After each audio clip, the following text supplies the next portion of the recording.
What's his name? Came to see one of my shows in Edinburgh a couple of years ago. I remember my audience wouldn't deliberately mislead anybody. So I'm quite willing to believe everything he says. So that's you and David Cameron? Yes. If the Prime Minister thinks he's OK, that's good enough for me. I'm quite naive about these things. Well, the Prime Minister's had a very good track record. Yes. I mean, Andy Coulson was OK. Yes, he was all right, wasn't he? Yeah. Till he wasn't. Until he wasn't. Yeah. So what's your reading of the situation, Mr Hislop? Do you know... What? I don't think the government come out very well out of this. It does appear that they were so far up Mr Murdoch's bottom, you couldn't see any of their heads. This is the Leveson inquiry, and it was a shocking day. Mr Hunt was the Culture Secretary. He was in charge of the bid for B-Sky B, and yet his office was giving information all the way through to the Murdochs. I mean, why hasn't he gone? It's more well, he's there as a firewall, isn't he? If he goes, then Mr Cameron is looking very shaky. It's like that thing of when everybody gets annoyed with each other and they end up kicking the dog. I mean, James Hunt has dismissed his private advisor. James Hunt? The former racing driver? Why am I asking this man? Why am I asking him? He's got no idea. It's Mr. Formula 1 racing drivers with the Culture Secretary. Mind you, if you're going to get his name wrong, it's better to get his first name wrong rather than his second name. I think I was trying hard not to get his second name wrong. Since the 70s. You're all right in the zone. This is the news that the Leveson inquiry has finally perked up at long last, and everyone is finally perked up. There have been some notably excellent witness statements. You turned up there, didn't you? You were in a very happy position of having nothing to hide. Yeah, but I had no idea it was going to get this good.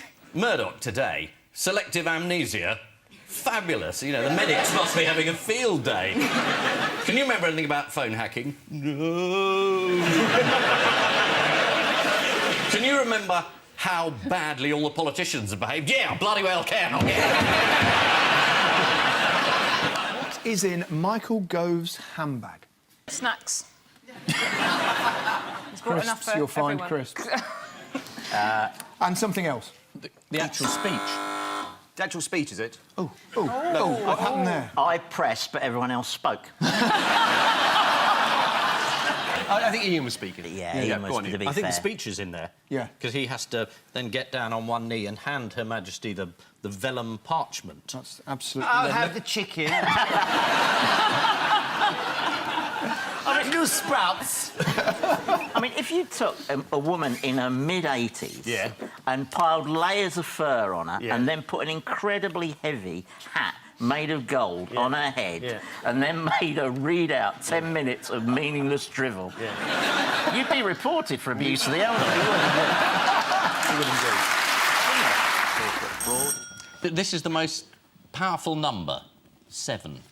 Is that right? They did a survey. I must have read this somewhere. They have. They've done a survey, and 7 is the world's favourite number. Ah, favourite number. Yes. Alex Bellos asked 44,000 people to submit their favourite number, and 7 proved the most popular.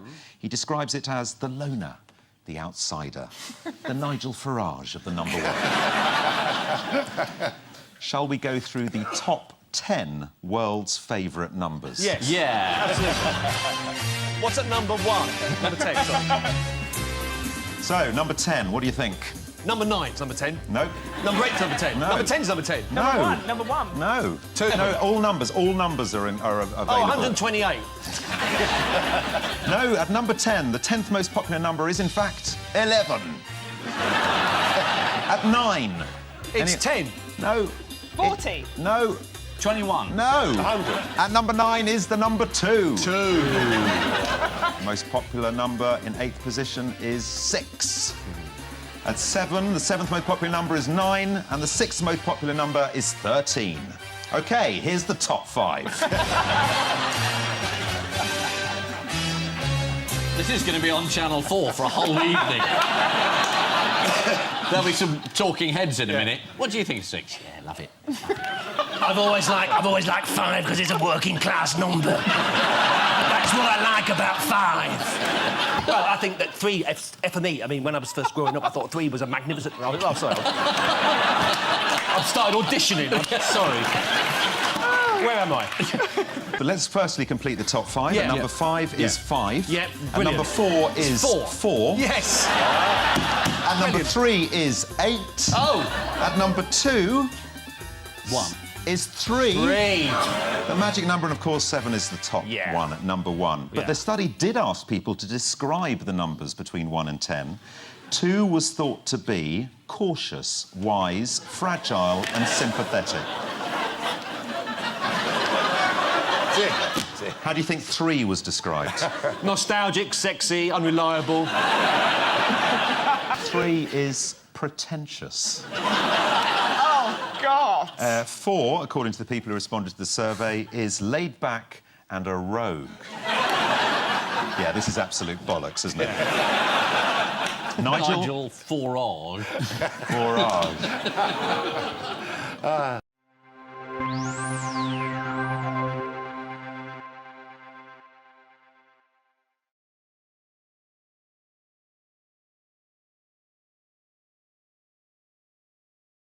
What lie did Boris Johnson tell Robert Peston? Was this the 350 million again? Linked? On the NHS? Linked. Did he say it would be Oh, reconsidered? He said it was in the manifesto. Yeah. Did she say it at the manifesto launch? No. Not only did he lie, but he actually cheated as well, because he looked at Peston's notes in the hope of finding out what the question was going to be, and he was caught. I didn't know what cheating you were referring to there. You've suddenly adopted the character of a northern housewife. Have you heard about... Well, no surprise to me. He was rinsing out his own gloves last Saturday. We haven't talked about Labour very much, so to head off any accusations of bias... Are you leaving now to be replaced? The next round will be hosted by Michael Portillo. Come on, we can have a train round. When it comes to Labour's manifesto promises, how did Shadow Foreign Secretary Emily Thornberry muddy the waters? Was this Trident? Yep. She said there'd be a review, and the review might include scrapping it. Was that the problem? And do you know who contradicted her and said it was Labour's policy to keep Trident? Shadow Defence? The Shadow Defence Secretary, that's right. This was Nia Griffiths, the Shadow Defence Secretary. Emily is not the Shadow Defence Secretary, I am. You're doing it again! I don't know who that man was. She was in the pub on Saturday, but it wasn't her husband, I'll tell you that much. I know full well he's got a job in Peterborough. This week apparently saying that 60% of people want the government to get on with Brexit. Well, according to a company called Delta Poll, 60% of voters polled agree with the statement, I no longer care how or when we leave the EU, I just want it all over and done with. Sort of dignitas, isn't it, really? Yeah. When's the appointment? Yeah. What is this order? What do you want? Do you want it over with, or do you want it fought out? Open the box! Take the money! Just glad to see divided Britain in action. That was a second referendum. That was it. The Queen has pulled out of hosting a reception for world leaders at the conference. What would she be doing instead? Is she hosting the One Show? Could well be. I tell you who's done a lot to reduce their carbon footprint. Prince Andrew. Yes. He's not left his house for months. Good on him. Andrew's not going because the word cop is in the title.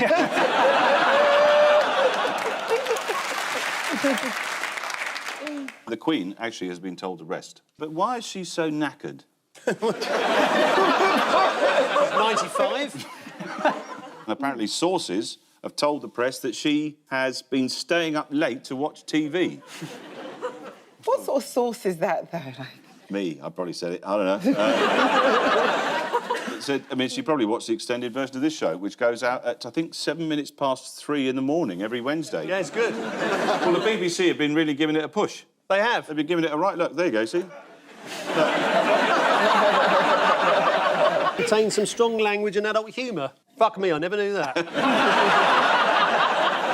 Is that Rue Paul Merton? Yeah.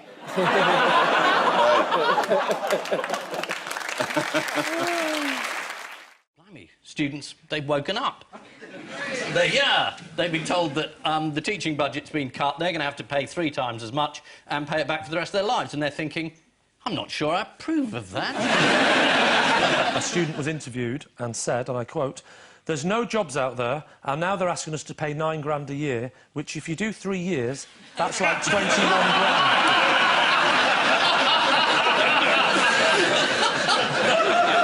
Of course, the Lib Dems were staunchly saying, of course, they wouldn't go up, which is great that they got in power and put it up. Yeah. Well, they had no idea they were going to be in power when they... Well, they could have when they made these promises. Nick Clegg keeps saying it's the right government for the right time, which I think is such a seedy way to sort of dignify opportunism. You know, he would have made a pact with the Klingons if it meant to sniff a cow. I don't know. I think the Klingon Manifesto was pretty good. No. I'm going to disagree here because the Klingons have shown in the past that they're hell-bent on world domination, so I'm glad the Liberal Democrats are in there with them. And the Klingons always get the Lib Dems to make the policy announcements. Absolutely. They're going to blow up a whole planet. They say, oh, get the Lib Dem to announce it. The Lib Dem party in this arrangement is the equivalent of the guy you see on Star Trek walking around the planet who you've never seen before, is the first one to get killed. That's the Liberal Democrats in this arrangement. But how does Nick Clegg look at himself in the mirror in the mornings? Just looks at David Cameron and sees the same thing. In other mistake news, why have Google been suffering from rogue anuses? Oh, yes. Yes. This is... there's a... Yes. There's a computer programme which misreads old print, so arms comes out as anus, so farewell to anus. I drape my anus across her shoulder in a comforting manner. This is what's happening. They sound as if I'm making it up, but I'm not, am I, David? You're not making it up. No. The scanning technology they use to turn books into e-books can't differentiate between arms and anus in certain typefaces. Yeah. Here's a quote from John Mackay Wilson's Tales of the Borders. Poor Janet shuddered at the words which she heard him utter, for with strange and wicked oaths he vowed vengeance on the individual who'd persecuted him, and she flung her anus around his neck and kissed his forehead. From Georgina Bragg's Matisse on the Loose, she grabbed my anus and positioned my body in the direction of the East Gallery, and we started walking. And in the complete works of Washington Irving, there is a reference to the great captain, who had been one of his comrades in anus. Are there any other words that Google Books scanning technology is confused? Yeah, it can't do tax. Yes, it reads tax as free. No, it's burn and bum get muddled up as well, as in a patent for a carrier for an integrated circuit that talks of bum-in electrical contacts. God, Scotland, what happens? It's bums night. Where they all join anuses and sing old language.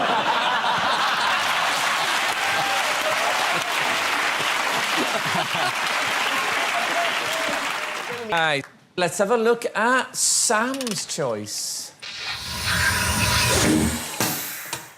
Holding hands.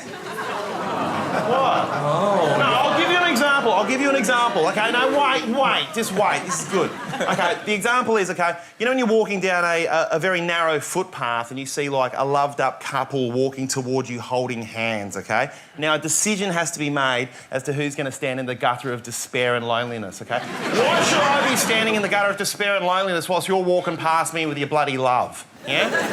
And if I was a single man of one, you look at them and you're thinking, well, you know what, they've got a double disposable income, so they're making more money than me as well. Like, my wife's just gone back to Australia. I went to Tesco the other day to buy myself, like, all the ingredients for a matriciana pasta. Cost me £42. You can at least give me a little bit of concrete. No? Like, the only thing for holding hands for me, OK, is, like, if you're a little boy and you need to cross the street, you hold hands. If you're a little old lady, you need help across the street, you hold hands. So you do it on the way in and you do it on the way out. It's interesting you say that because I used to hold hands with my partner quite regularly. And I've noticed since I've gone grey, we don't hold hands anymore. Because it looks like I'm being helped. Actually, I love seeing an older couple holding hands. There's nothing sweeter than this little old grey-haired couple sort of tottering. Yeah, they're on the way out. It's fine. What doesn't Tim like about modern life? Well, can explain what's happening here. What I don't like about modern life, which I think is now exacerbated by the amount of prank shows there are on television nowadays, is the phrase, only joking.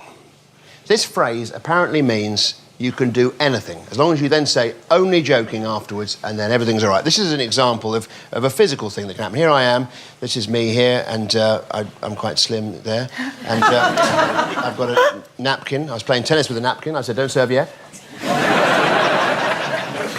Anyway, I'm sitting having a lovely meal, and this person here, he's pulled the chair away.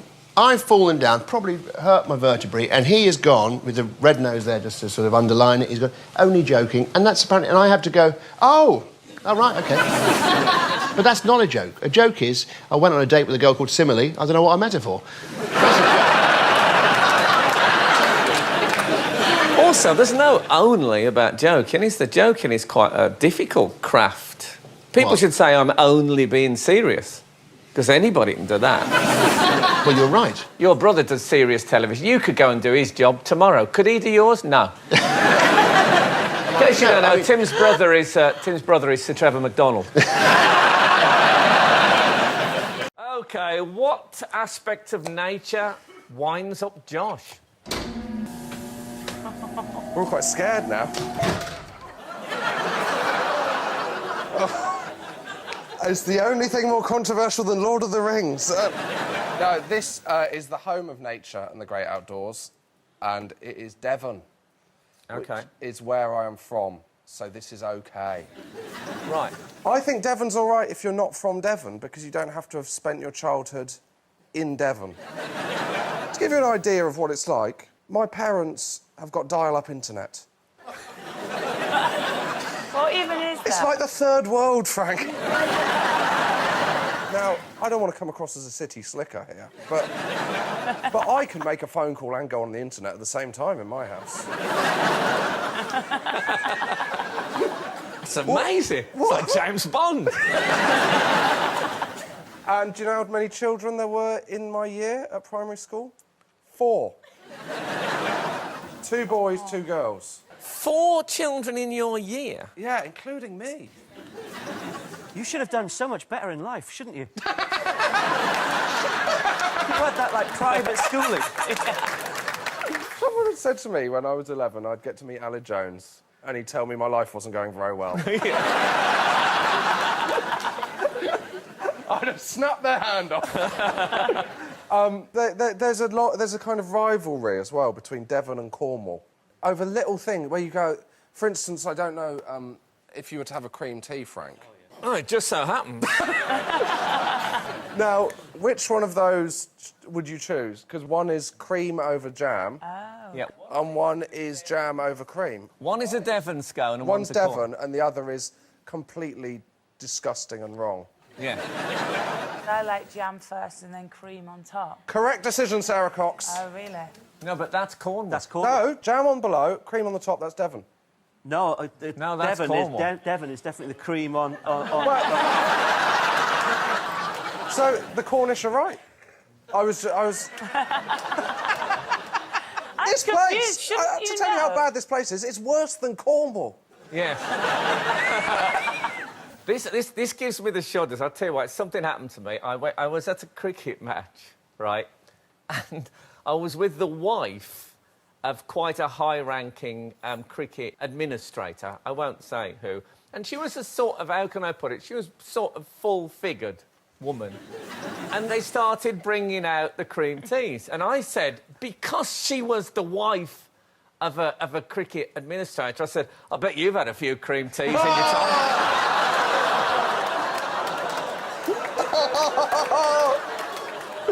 Oh, dear. I meant because her husband was a cricket administrator. And I tried to explain that in a sort of a, you know... People, when they're crying, they don't listen. Why do doctors hit your knee with a hammer? To test your reflexes. Yeah.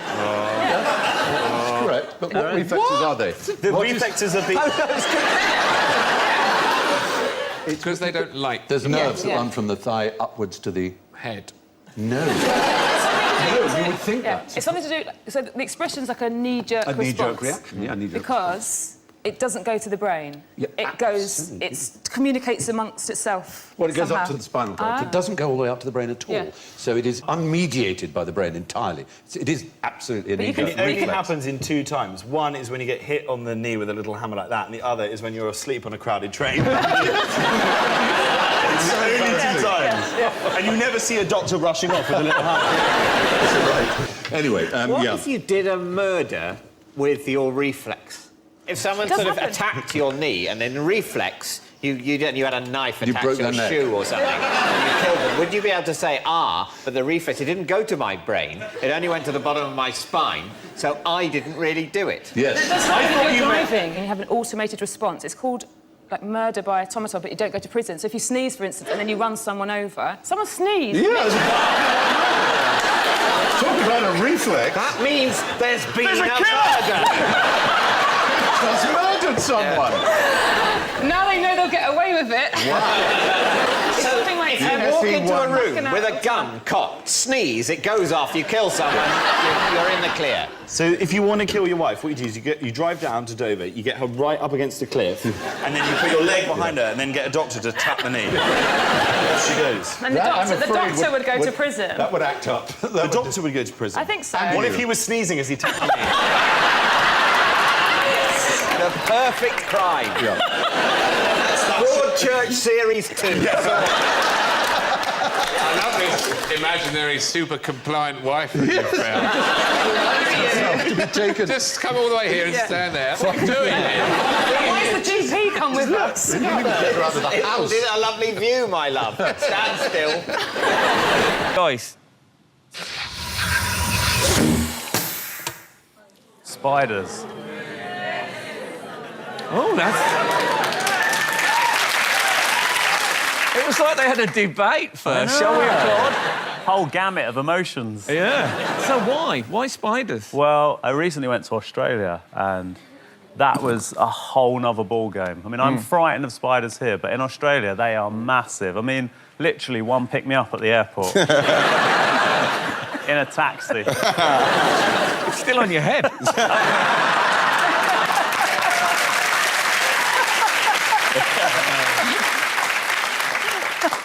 Quite good when we got to the hotel, though, because he picked up all my bags. But, I mean, they're properly dangerous in Australia as well. Yeah, so well, they can kill you. You know, like here in England, the thing is, in England, you do the sort of postcard cup technique, you know, you try and trap. In Australia, there was one in... This is a true story. Me and my brother were sharing a hotel, doing a bush tour, and there was a huntsman, it's called, and it literally was this big, right, on the wall. So we couldn't even get it in a mug. I had to go to the kitchen and get a mixing bowl, and we had to use an album. I used Abbey Road, right? This is a true story. And because mixing bowls, they're see-through, they're sort of magnifying, so it was that big anyway. When I put the mixing bowl, its head was bigger than mine. I could see its cheekbones, it was awful. And so I slid the album underneath it and took it outside, and I put it out, and it didn't even just go in the bushes, it walked down the sidewalk like a man. Like a man would. It just went off. Crossed the zebra crossing. Must have got the idea from Abbey Road. OK, Bridget, what's your choice?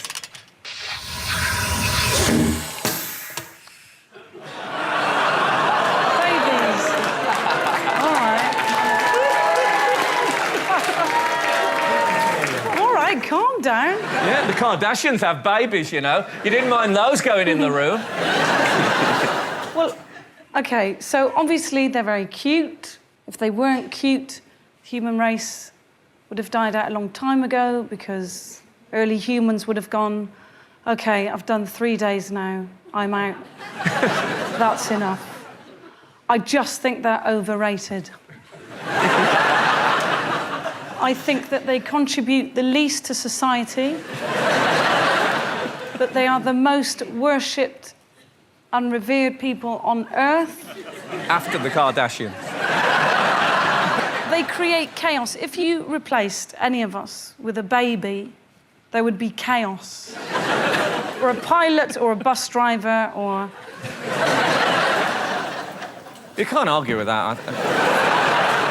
Regime, like, about modern life.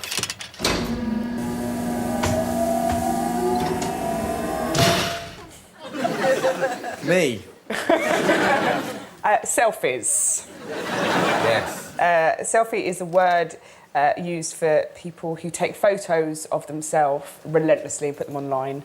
I don't mind a selfie where people sort of look ridiculous, but the sort of vain like that, that's fine. But the sort of need people have to sort of document their own existence to the point now they just take photos of themselves looking nice, and sort of you have lots of young teenage girls sort of putting that face, doing that. And you know what's really upsetting is these people have got like 5,000 followers on Twitter and yet no one to take a photo of them. It's like, at least have the decency to hide your own arm. So it looks like you were with someone and someone else thought your dress was nice enough to photo. If you can actually crop the pictures and get your arm off. The lack of intelligence upsets me the most about selfies. Even, you know that famous Van Gogh self-portrait? That was, if you actually looked at the original version of that... that was actually a selfie. Are you familiar with hot dogs or legs? Sorry? Hot dogs or legs. It's a selfie-based phenomenon. And so what you have to do, people take a photo of themselves, maybe, and you have to guess whether it is their legs or whether it's hot dogs. Here, let me show you an example. It's tricky, isn't it? I'll show you another one. You'll get this one. What do you think? Hot dogs. Yes, I think they've used the napkin to try and create a skirt. Yeah, went too far. To fool us. This last one, really, this confuses me. I think that's a leg and a hot dog. Because that leg one, on the left, isn't it? That one on the right, you don't get a thigh bone that bends in like that normally. I think that's legs. I think that's legs. Yeah? Definitely. Yeah. Can I just genuinely say, why are we doing the rest of the show? Can we not just do this for half an hour? I sort of use selfies in order to send messages. So I've got a few examples that I use. I'm sorry I'm running late. Thanks for dinner. And I haven't actually used this one yet, but I've got it in waiting. Here it is. This is I'm having a heart attack.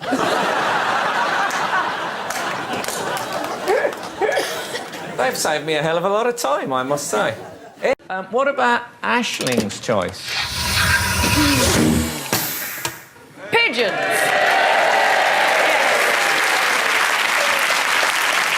Frankly, Frank, I have had enough of these disease-riddled rats of the sky. Yes, thank you. Bit of solidarity there. We've just let them roam around, owning the streets of our cities for far too long, and I don't know why. What do? They're obsolete now. Everyone sends text messages, unlike back in the old days when you used to attach, a bit of paper to their legs. And I think that's what it is. I think that's why British people let them stay around so long, is because of all the hard work they did during the war. But, you don't see other veterans going around Trafalgar Square pooing on the monument. So I don't see why we should allow pigeons. And, they just there's an arrogance about them. They're like the aggressive sort of man in a pub being like, no, you move. They're like, I just don't like them anymore. First of all, they are, I think, an important source of exercise for toddlers. I have a 3-year-old, he will chase a pigeon 1.5 miles. You'll run so far, he'll vomit, and then, of course, the pigeon will sort that out. They're not New Labour anymore. No. I hadn't noticed that. They're going to rebrand. Yeah, Labour. Labour Classic. They couldn't call themselves New Labour when Blair left. It's like when Mike Nolan left Bucks Fizz. They couldn't call themselves Bucks Fizz anymore. Labour could go with Bucks Fizz. Champagne socialists, but slightly diluted with orange juice. And the Lib Dems, what are they? I think they're going to sit this election out. Yeah. It's probably... They've got a note from their mother. I think they'll play the sympathy vote to a certain extent. Just have Nick Clegg topless holding a puppy, just looking into the camera like that. According to the Sunday Times, what has David Cameron decided to do? Resign. No. Go on holiday. No, this is about the TV debates. He's going to debate with Nigel Farage. He's going for the toughest one first. That's right. Cameron is going to take on Farage. According to the Sunday Times, Cameron wants the TV debates to be in a 2-3-5 formation. So that's Cameron Miliband, Clegg Miliband Cameron, and Farage Cameron Clegg Miliband with Yaya Toure behind the strikers. Thank you for laughing. I don't know what that meant. Who cooperated with the FIFA inquiry? The English. Yes, no one except the English and the Australians, and definitely not the Russians or the Qataris. We never get it, do we? We're conducting... Oh, yes, we'll help. You're guilty. But why... I mean, why would anyone believe the Russians could be corrupt? But why didn't they cooperate with the FIFA inquiry? Because they destroyed all their records by accident. Yes. As you do when someone says, I'm conducting an investigation. It was simply that the Russians were unable to provide more than a few documents from the bidding process because the computers they used during their bid had been leased, they were returned and subsequently destroyed by their original owners. We must bid for the World Cup. First, we must rent some computers.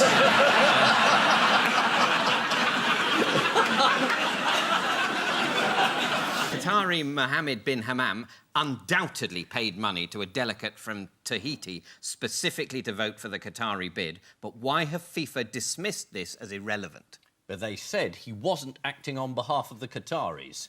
Despite being Qatari and described by the Qataris as their greatest asset in our bid for the World Cup, he was not acting for them. Thank goodness FIFA sorted that one out. But in this instance, they know he paid money to a delegate to vote for the Qatari bid, so that it's definitely to do with the Qatari bid, but they dismissed it as irrelevant because they said this was only one vote out of the 13 required and therefore could not have been significant. If the ballot papers of 1/13 of the British electorate were forged, that wouldn't be relevant because it couldn't affect the result. No. I mean, it's not funny, but these people are arseholes.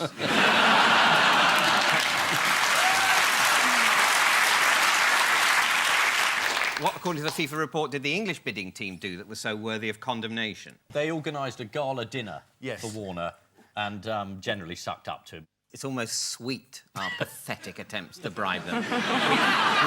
We sponsored a dinner for Caribbean football to the tune of £30,000 and found a part-time job for a friend of Jack Warner. That's the Jack Warner that the Qataris paid over $1 million to. I think they got a signed copy of your book as well. Did you see the exchange of emails between some of bin Hammam's staff as the allegations of corruption first surfaced? No. Well, they appeared in the Sunday Times. It starts, I need you to start shredding his correspondence. So soon? Yes, start from now. There are 3 years of filing to be shredded. Just do it discreetly, OK? What about the request from the Russians to shred? In other news, who can tell me which former Tory MP once scaled a building to break into his own office? It was Rory. It was Rory.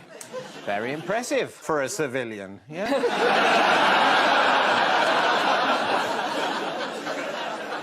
We know you can't say, but it's lovely to have you here. Who has been claiming they're a spy recently? Relative of the fantasist-in-chief?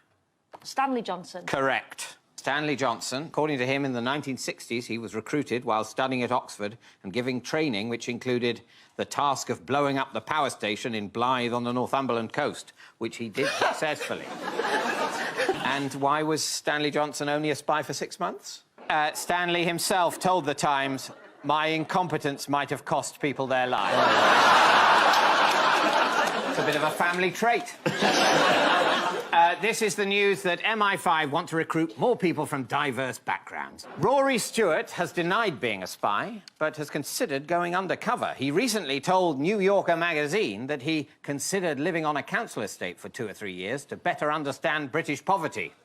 Well, you could try, Rory, but thanks to your old party, there's a 30-fucking-year waiting list.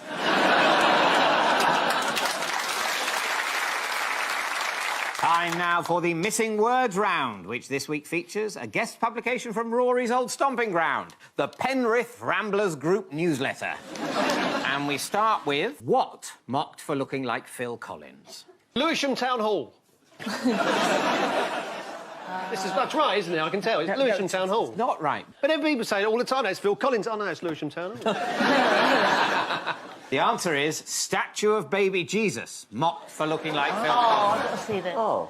This is a church in Mexico who accidentally installed this. OK, give us a clue. Which is which? And it's quite good, really. It's Genesis. Yeah. Good. What's Ruby's wild card?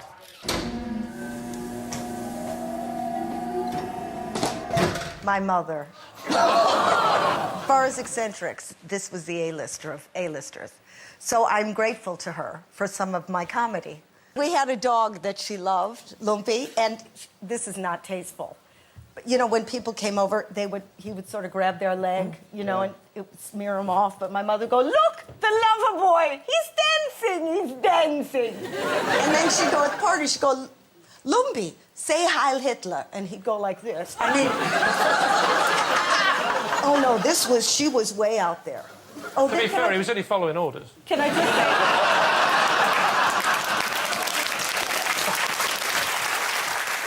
You get fixed on things, like I do now, you know, where it's like a Russian missile, just honing in. So she came to England and she said, buy a broom. But then she doesn't stop it, right? So we go to the restaurant, she'd go, a broom, and with the bristles, not this, with the bristles. And every night she'd draw it in the tablecloth with a knife, with the bristles. It never stopped. So finally I took her to the airport. She's still going, buy a broom. You could see her through the window. And then sits down. As soon as she gets home, about a few days later, she goes, did you get the broom? And then she says, oh, your Aunt Hamburger died. And then she said, now, what about the broom? And I went, wait, what did you just say? And she said, your Aunt Hamburger died. The broom, buy the broom. And I said, what did you say? She went, okay, back the clock up, 24 hours, she's not dead. Now, buy the broom. That's genius. Yeah. She sounds marvellous. Yeah. My mum used to say, don't put hot tea bags in the bin or you'll set the bin on fire.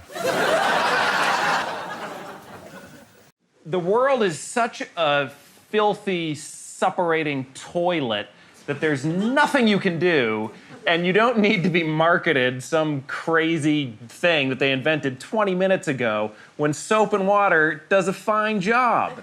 So it just... Basically, the fact that they're trying to make us buy it, carry it around, I mean, you can put it on your belt loop now, just enrages me, really. And I have 3 little kids, a 5-year-old, a 3-year-old, and a 1-year-old, so I live in filth. And I don't get any sicker than the next guy. My wife is a teacher, so she's around other scummy children all the time. And it's just silly. I mean, yes, their germs exist, but, you know, I was talking to a doctor friend of mine recently. Usually when we get sick, it's because of just stuff that's inside our own body that decides to present itself. And what are you going to drink the hand sanitizer? So I say no. I'm not saying no to hygiene. I'm saying no to the unnecessary, very recent invention of, like, soap 2 or whatever. It's so silly.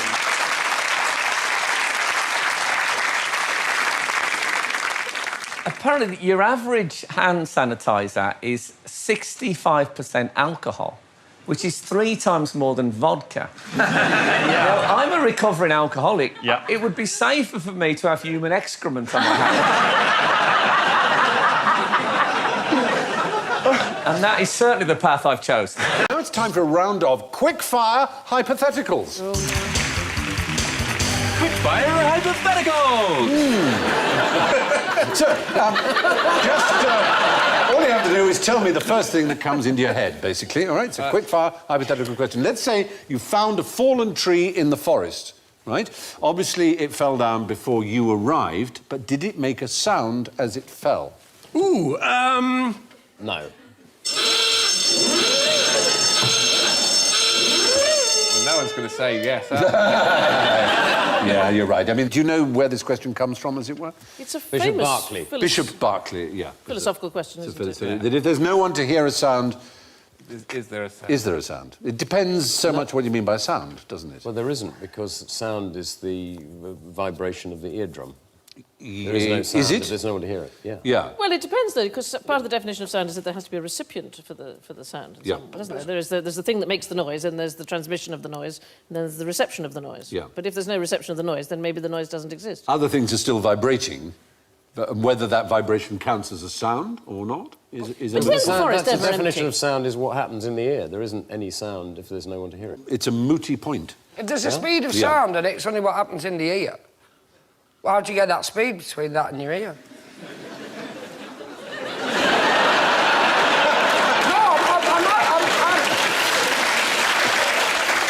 Maybe by the time that tree's formed you got there, that sound's halfway around the world and making someone else very nervous. Ah! Stephen, are you sure about this? Well, no one is sure. That is the point. That's why it's a hypothetical. No one knows. I mean, to a semanticist or a neurologist, they may say that sound is that, but to a physicist, they would say the propagation of sound waves is sound. Whether or not there is an ear to vibrate, it is a sound wave. Stephen. And if it's a sound wave... I disagree that they are sound waves, because if you go... You may disagree, but you're welcome to. But you're not... Vibrations, but they only become a sound wave when there's an ear to receive it. It's rather like... Do you remember we talked about a thing that really astonished me? Did you know that light's invisible? It's the most extraordinary thing. If you, in a dark vacuum, if you shoot a beam of light across the eyeballs like that, you can't see it. Because you can only see what light hits. And it's the same thing, but people said, but that's a stupid answer, because the definition of light is something that goes into your eye and is then received. Until it does that, it's not light.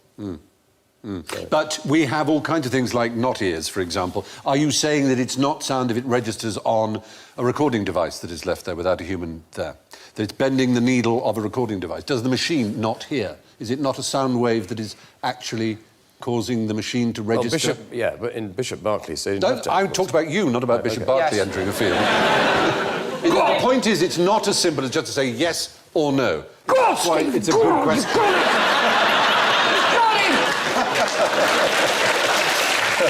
It's a good question. We would have unfairly forfeited someone who said yes just as much as somebody who said I thought no. you said there was no right answer to this question. There is no... That's why I said there is. That's why it's a good question. There is no right answer. So your yes and your no are both... That's whatever I said, it would be... Yeah, I'm afraid so. If the tree fell down and there was no one there to see it fall, it should still be upright.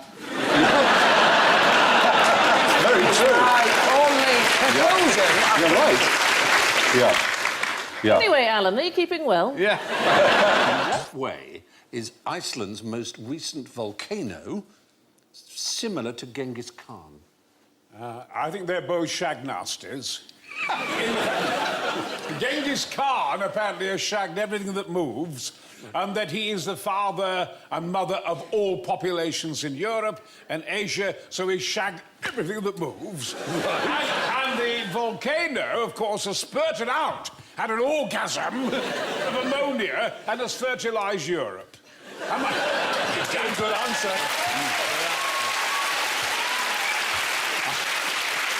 I have to be brutally honest and say that's not what's on my card. Oh, shit! If there was no such thing as science, you'd be right. I think I know what it is. Yes, go on. I think, obviously, that volcano stopped lots of transport going on. Yes. He must have stopped something happening, which the volcano stopped happening. You're in this right here. The odd thing is it's both very beneficial, especially at the moment. It's a thing we talk about a lot. Now, that volcano poured out, they reckon, between 150,000 and 300,000 tons of carbon dioxide. So there's a huge amount of carbon came out as a result of it. But, if you remember, no one flew for however long it was, and the lack of flying saved 3 million tons.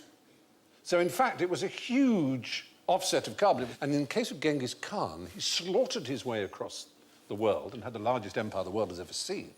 4 times bigger than that of Alexander, twice the size of the Roman Empire. And he killed about 40 million people. And the result was there was so little farming that the forests grew back. And you can time a huge benefit to the world from his slaughter. But that's rather extraordinary, isn't it? So what do we have to pronounce? Now, yes, that's what I was... How did you know that I was going to ask that as a supplementary question? I thought you already did. Oh, did I already say it? Oh, that or I read it off the Oh, you read it off the audio? You great big cheater!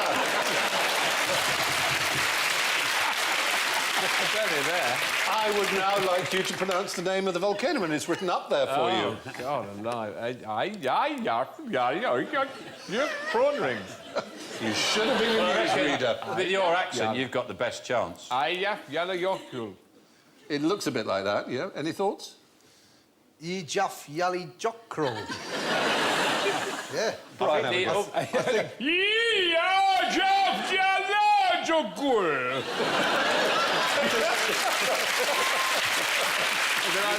woman just got You may have set it off again by doing that. Yeah. I think the umlaut changes it, doesn't it? Those two little dots. The two dots. Yeah. And I think, actually, the way you're supposed to pronounce it is... Hutch. If only. It changes it. Apparently, it's Ea Fayat Leokodl. And is that translated big smoky bastard? Yes. Yeah, you will go by ferry. At what's winding up Russell Kane.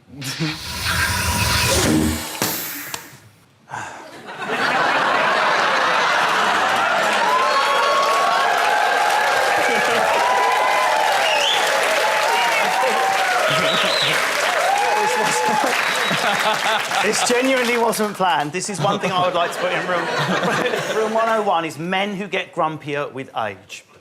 What? And I'll tell you why. Not because I've got any problems with these men, although it would be nice to be around men in their 50s, 60s and 70s who are happy all the time. It's just that I think men would be healthier, happier creatures if we weren't so miserable. Most men, not all men, now and again you do see a happy old man, but it becomes like it's something you stop at point at in the street. If you see like a normal wisdom, look at that happy old man, it's amazing. I don't know what the secret is, I've always been like it. Most men are walking along going, why am I alive? And some men, you get so miserable they can only laugh, you know, if they see, I don't know, if they see a car written off on the M25 motorway. Look at the state of that Jaguar, that'll never run again. We live, men of this country, 5 to 7 years less than women. Doesn't happen in every country. And my theory... it's women cheering. My theory is this. We think ourselves to death, yeah? The less happy you are, the less likely you are to live a long and happy life. Lonely people die before... Now, we know that, on the whole, women tend to be, not always, more emotionally connected than men. If they've got a problem, they get their friends over. Hey, I've got Claude over, I've got Tess over. We talked about the problem. There wasn't a solution, but we lit a candle. And do you know what? I feel better just for talking about it.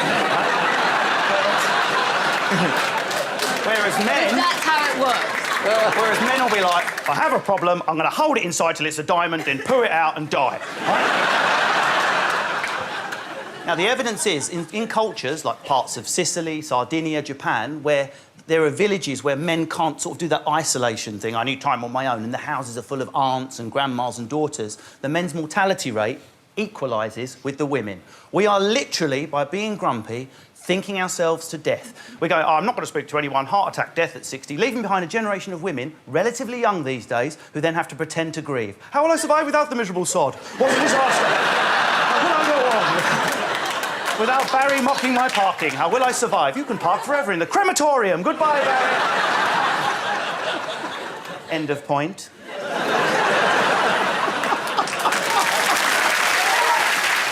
OK, so what's upsetting Alan?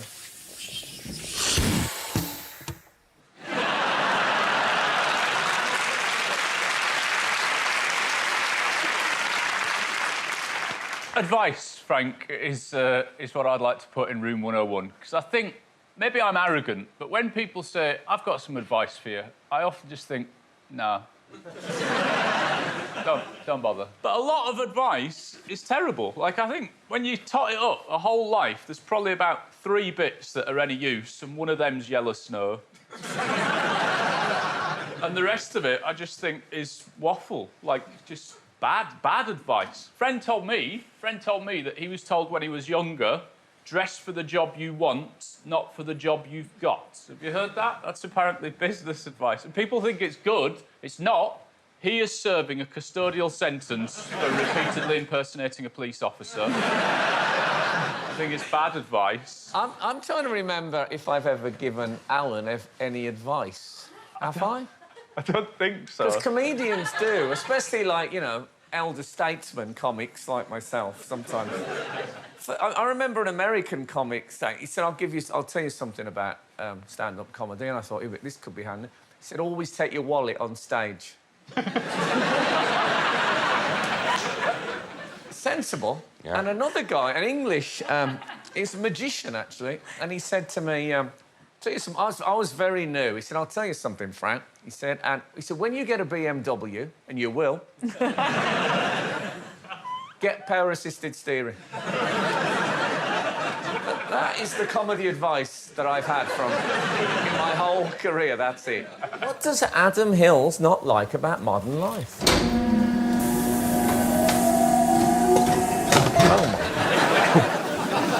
Abs.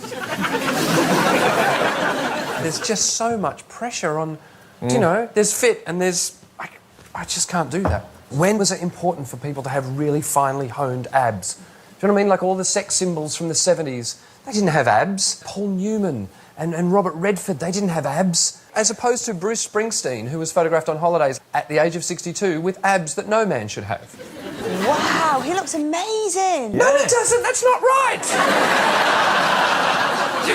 Isn't it good that people look all ripped? I'm happy to look good, but there's something about Bruce Springsteen, I think, tipped it for me, because he was the champion of the working class. He was always the, you know, everything's gone wrong and life's tough, and he's just one of the guys at the mill. And now, you don't get abs like that unless you've got someone helping you. Do you know what I mean? You don't get abs like that from just... Excuse me. What? He has done it all himself. He looks magnificent. Oh. Unlike you, you're sort of disgusting flavour.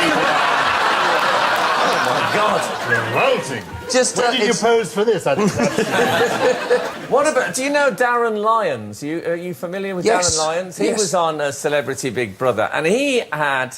Oh, yes, He had work done to give himself a six-pack, but he didn't bother to lose weight. He just had the six-pack sort of put on the top. This is Darren. Oh, no. Is that true, then? Are they implants? I Is that fact? believe that they're a sort of a liposuction method, although you can get the same look just by lying face downwards on one of these.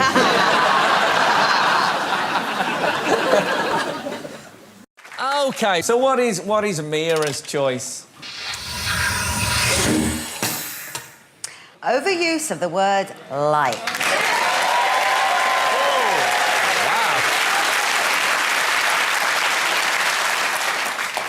They like that. It drives me nuts. I was sitting behind a couple of young people. I suppose my definition will be anybody under 25. And the conversation went something like, so I was like, no, and he was like, yeah, and I was like, whatever, and I was like, no, and he was like, yeah. I was sat there thinking, I don't actually know what any of that was about. There wasn't any nouns in it. There wasn't any verbs in it, I don't think. It's become this all-purpose filler word, which means nothing. It's robbing us of all our descriptive uses of this beautiful language, which it is. And it makes people sound really thick when they're not.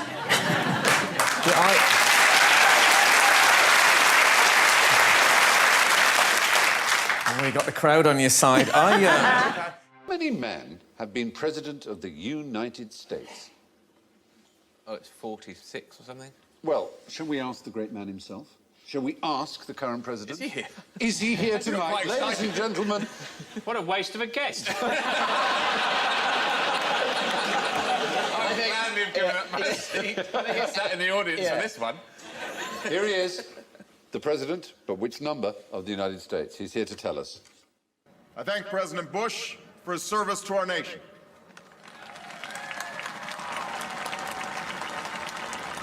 As well as the generosity and cooperation he has shown throughout this transition. 44 Americans have now taken the presidential oath.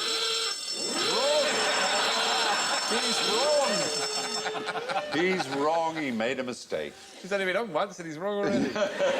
He is currently known as the 44th, just as Bush was known as the 43rd, but they aren't. Bush was the 42nd and he is the 43rd. Oh. Do you know why this is? One of them was invisible.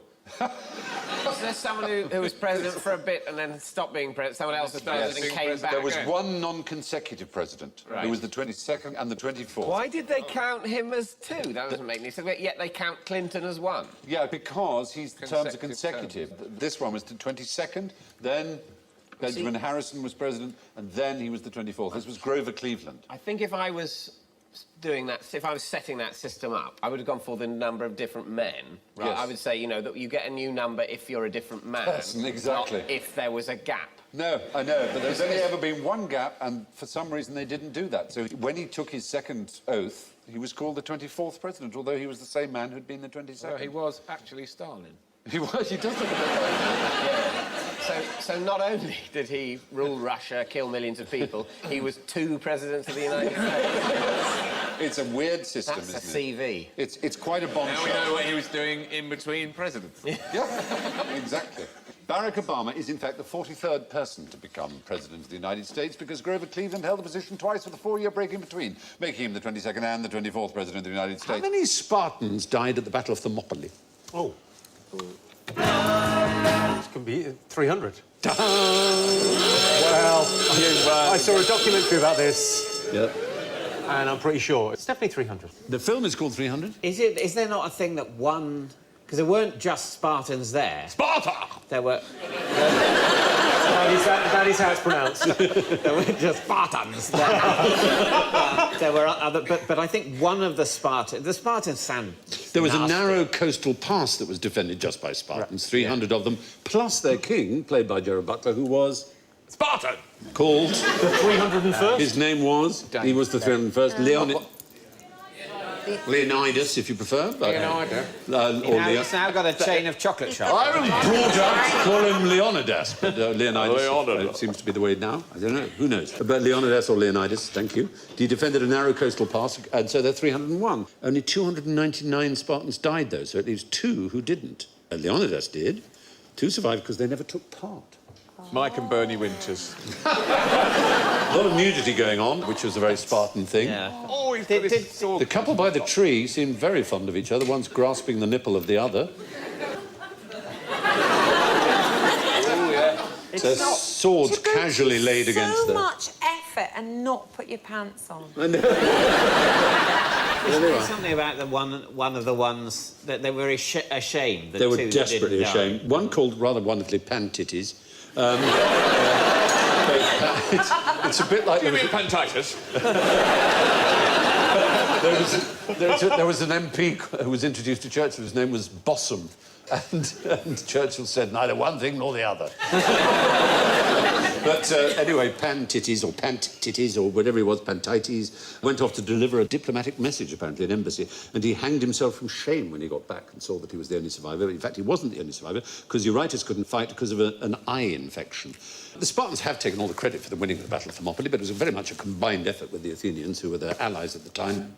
Herodotus, known as the father of history, who was born 4 years after the battle, is the closest contemporary source, and he estimated the Greeks numbered about 5,000. He was born 4 years after it happened. Yeah, but he's the closest... best we can do. Yeah, I'm afraid so. That's all right, then. No one else wrote... That's no one better else... than a lot of ancient history. The father of history, what's he called?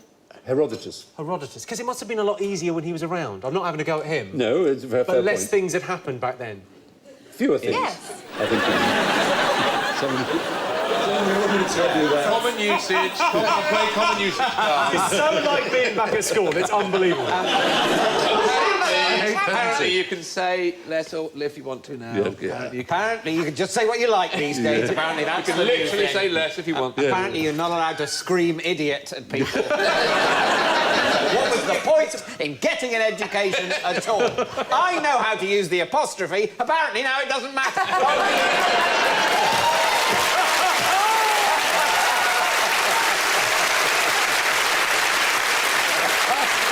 What I want the time it took me to learn that back. You need to be less bothered about this, or fewer bothered. You need to be fewer bothered about this kind of thing. Just let it go. Be fewer upset. OK, so what is Greg's choice? People who give their dogs specific instructions.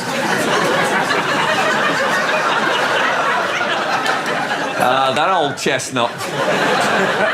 I just think a dog is of limited intelligence. It's well established, and there's an argument about whether they're sentient beings or not, whether they have any awareness of self.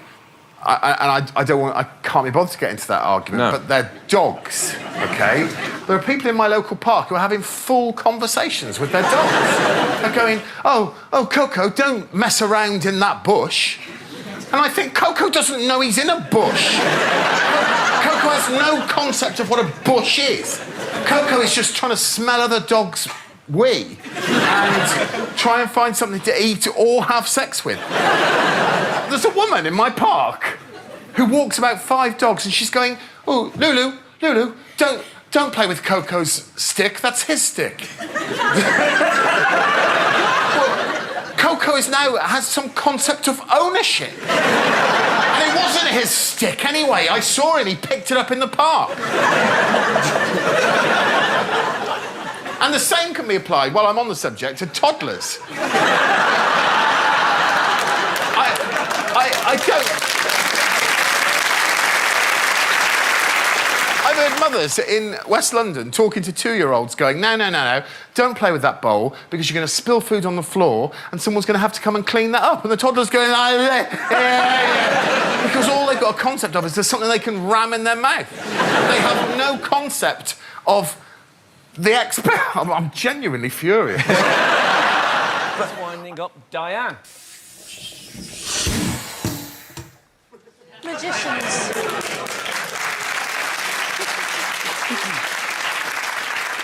I think they're quite needy people, generally.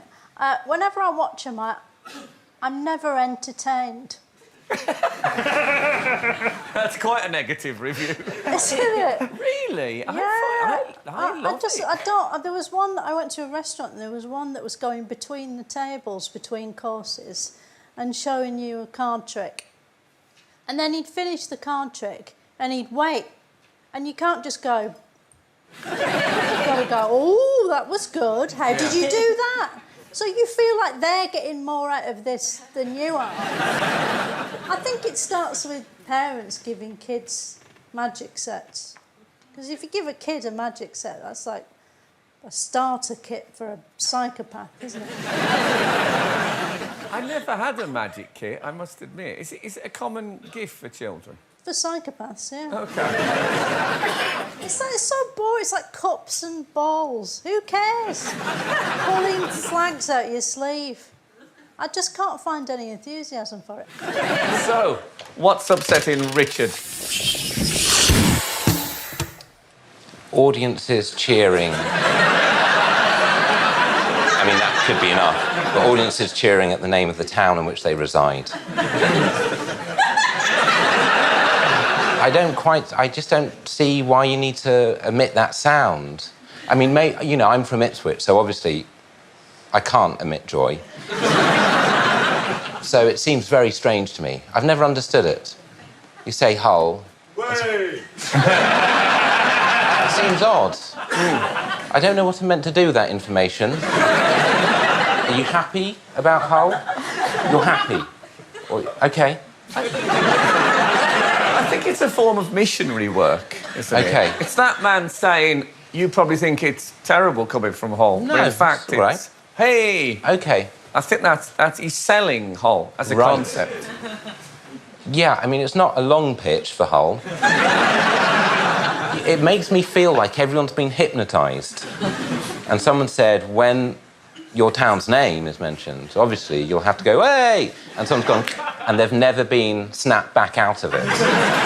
So, what about James's choice?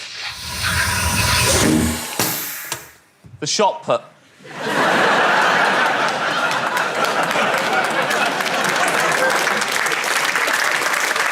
I realise now I actually misread your choice.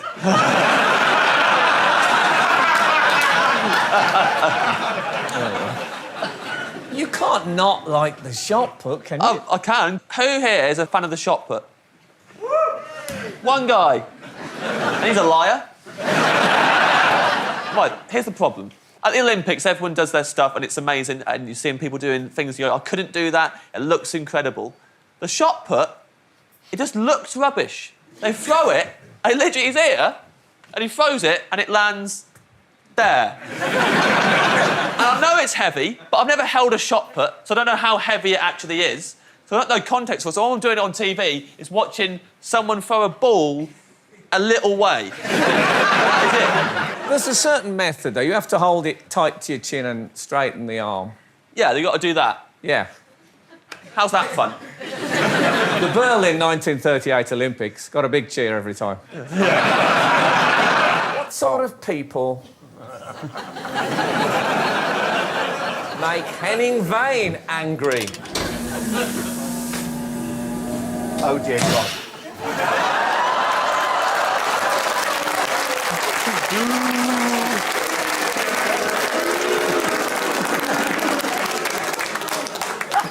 Nah, come on, they're my lot. I can make fun about them. I suggest we abolish the monarchy because I feel, well, I feel so sorry for all the members of the royal family. Why? No, well, because, you know, life is about bettering yourself.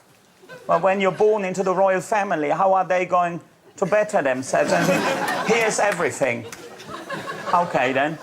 So now we mentioned William and Harry born into a regular family. I mean, you could easily see Harry getting a job at a garage and William... I mean, who is to say William couldn't make it up into middle management in a recruitment company? Let's abolish the monarchy and give them an opportunity of upward social mobility. As we all know, they are essentially German, the British monarchy. Well, not all Germans are good people. Even the Duke of Edinburgh, his family name is Schleswig-Holstein, Sonderburg, Glucksburg. Everybody's talking about pop music. So have you met them? Any of them? You would think they invite me round for tea, but no, I've never met them. Have you, Michael? Well, once or twice. What is Catherine's choice?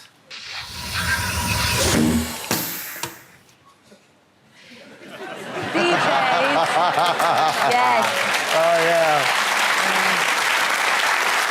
This is DJs that join in at the end of the song. I mean, I love the radio.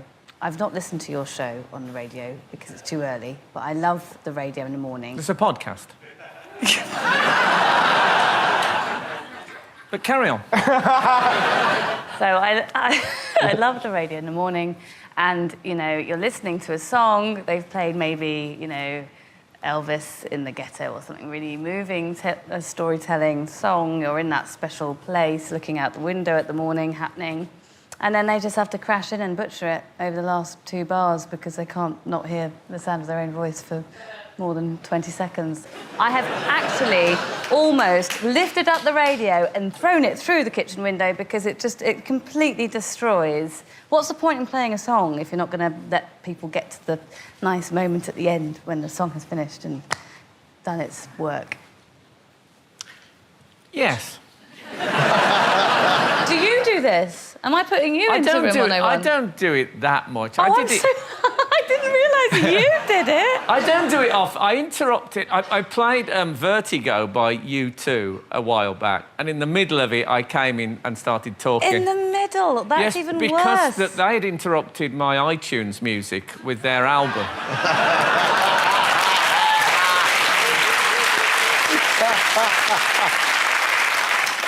They started it. Okay, so, to Frankie.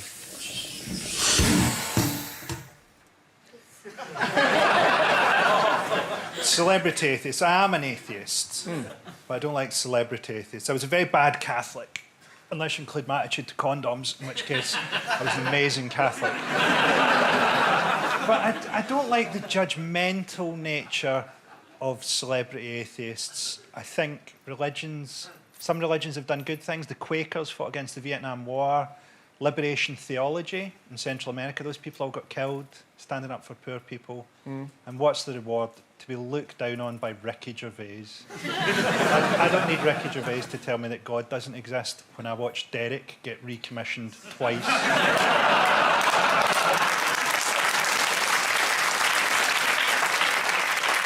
just sort of think, you know, we all need something to get through, you know, and why stand in judgment on what other people need?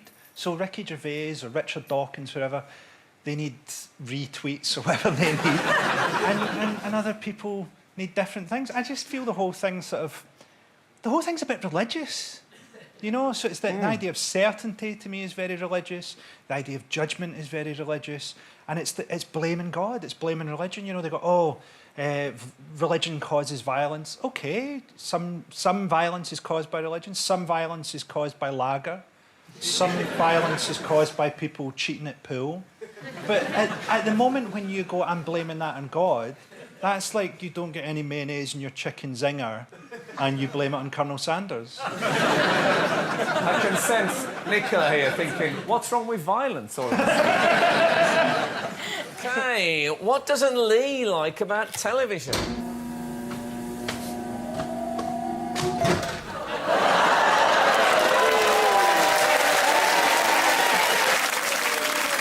Top Gear. Let's put this to bed straight away. I'm speaking on behalf of everyone in the world when I say cars are boring. Full stop. They're not interesting. And even the producers, I think, of the show know that that's true, because what they talk about is never the reality of cars, our world of cars. It's that fake reality of things like, today we're going to talk about off-road vehicles. Am I the only person in the world that's never driven off a road? I've gone off, but in a normal car. Yeah. In Nottingham. I see those women, and I just I'm not talking swerve. about your heavy drinking days, Ruby. I'm talking about... Yeah, it's the language. The language that doesn't have anything to do with my experience of driving, you know. You know, you'll hear them say things like, you know, if I talked about the new suspension on the Audi 6149, you'd say, but what about the torque? I don't know, I wouldn't. Lee, I'd say, where's the cup holder? Because that's the only thing. If it's on the right, good design. If it's on the left, it's a bad design because I'm right-handed. That's it. Anything else? I know nothing about cars at all. I drive a grey one. And I've never seen Top Gear, because I have no interest in cars. Obviously, I haven't watched it. And so I watched a few episodes. I've got to say, I really liked it. It reminded me of... I played cricket once with Jeffrey Archer, and he was a really nice bloke. I was gutted. What do you drive, then? Well, as it happens, I drive a 1966 Triumph TR4A IRS, but that's not the point. The point is... But it's not the point, is it? Because... Oh, you know, that's not true, is it? No, it is, yeah. But I'd like to point out, because I know nothing about cars, but it's an old 1960s classic car, and I love the look of it. It's a beautiful... I can definitely appreciate... Oh, God, it's going on now. I can appreciate the beauty of a car without wanting to see a programme about it. Here's the thing. This is a picture of Jeremy Clarkson in a small car. Now, that's funny, isn't it? I won't have a word said against this man. Once I had him on a talk show, and my husband said, whatever you do, don't ask him for a free car. Before he actually hit the leather. I said, Jeremy, can you fix me up with a free car? Anyway, he did about 10 years ago, and I've still been using his name. He got you a free car? He got me a deal. I can't say with who. No. But so I have to say Jaguar as much as I can. But would you love it more if you did more classics? Yeah, I would, because classics look nice. All modern cars look roughly the same, don't they? Roughly. Oh, no, not a Jaguar. No, if you're going to promote them, at least learn to say it properly. How am I saying Jaguar, 3 syllables over here. Yeah. You say... You're saying Jaguar. OK. I don't have time to say that, OK? This is starting to look like a really bad episode of Top Gear. I'll tell you what, if he gave her the glasses with that T-shirt, it'd be a really bad episode of Where's Wally?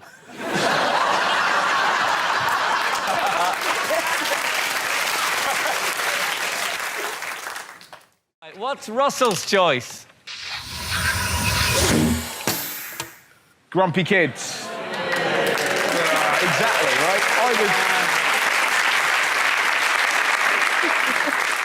I was in a restaurant the other day and I heard a child say, "Oh, Wagamama again." I used to lose my mind when I went to a harvester. Lose my mind. Go into school the next day, salad bar, amazing. Like I had an Italian dish called a lasagna. They've got everything. They're whining. They've got wheels in their shoes, iPads, Sky Plus. If you'd have shown me Sky Plus when I was 10, I'd have thought you were a wizard.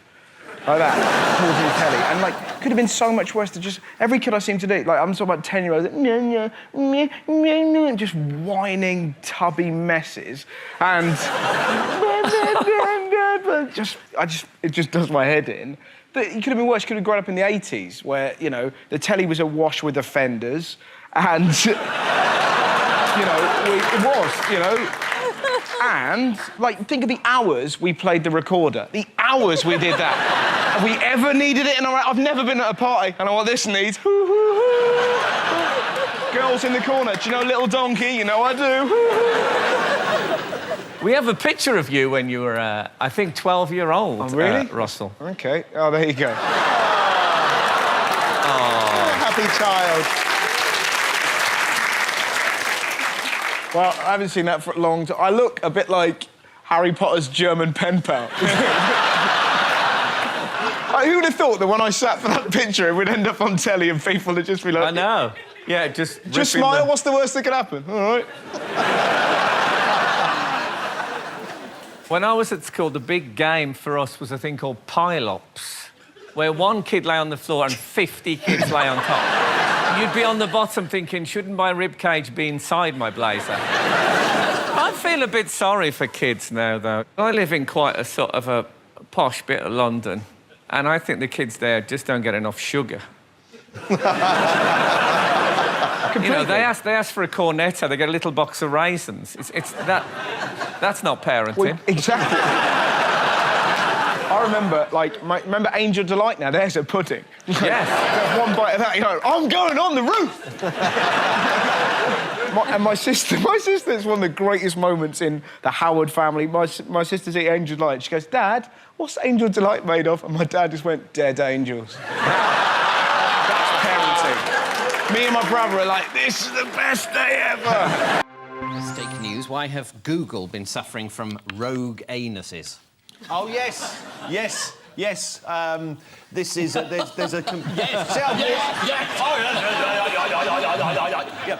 There's a computer program which misreads old print, so arms comes out as anus, so farewell to anus. I drape my anus across her shoulder in a comforting manner. This is what's happening. This is what's happening. They sound as if I'm making it up, but I'm not, am I, David? You're not making it up. No. The scanning technology they use to turn books into e-books can't differentiate between arms and anus in certain typefaces. Yeah. Here's a quote from John Mackay Wilson's Tales of the Borders. Poor Janet shuddered at the words which she heard him utter, for with strange and wicked oaths he vowed vengeance on the individual who'd persecuted him, and she flung her anus around his neck and kissed his forehead. From Georgina Bragg's Matisse on the Loose, she grabbed my anus and positioned my body in the direction of the East Gallery, and we started walking. And in the complete works of Washington Irving, there is a reference to the great captain, who had been one of his comrades in anus. Are there any other words that Google Book scanning technology is confused? Yeah, it can't do tax. Yes, it reads tax as free. No, it's burn and bum get muddled up as well, as in a patent for a carrier for an integrated circuit that talks of bum-in electrical contacts. God, Scotland, what happens? It's bums night. Where they all join anuses and sing Old Lang Syne.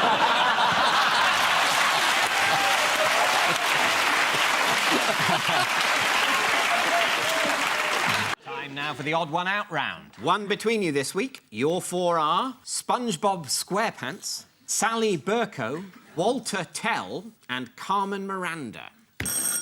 Fruit. Sally Burko fruitcake?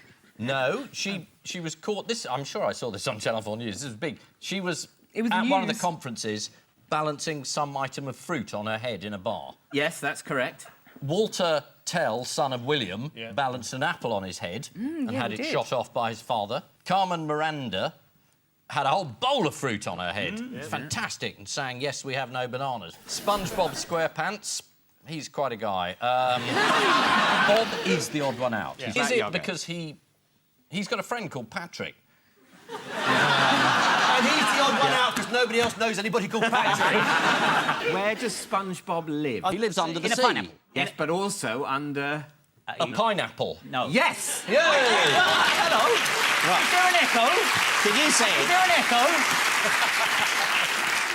Did you seconds say after- under a pineapple first? There was a little echo over that I side. don't know. He did all... you know what? Let him have it. Proper chairman, and God love you, Hump, would have said by now, I'm going to award points to both sides. But I can't say it now. How spineless would I look? Yes, Great. SpongeBob SquarePants is the odd one out. How would you describe his voice, Ian? Rough, manly. Cutted Lord Helsham. Well, Tom Kenny, the man behind the distinctive voice, describes it as a dolphin with a touch of seagull thrown in, which is also a starter at Heston Blumenthal's. Can you name any of Carmen Miranda's hits? Yes. We I like you very much. Way down among Brazilians, coffee beans go by the millions, and they got a lot of coffee there to sell. There's a full lot of coffee in Brazil. At last, the show's coming to life. Carmen Miranda cracked America, but her English wasn't great. She told one magazine, I say 20 words in English, I say money, money, money, and I say hot dog. She went on to teach Nancy DeLolio how to speak English. Yes, they've all had fruit on their heads, apart from SpongeBob SquarePants, who lives under a pineapple in a fun town under the sea. Sort of like Blackpool will be once all the fracking starts.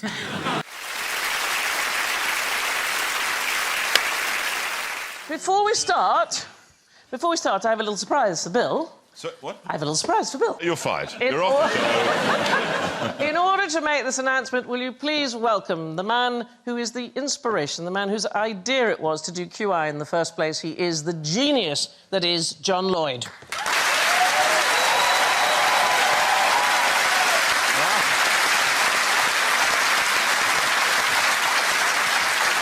What?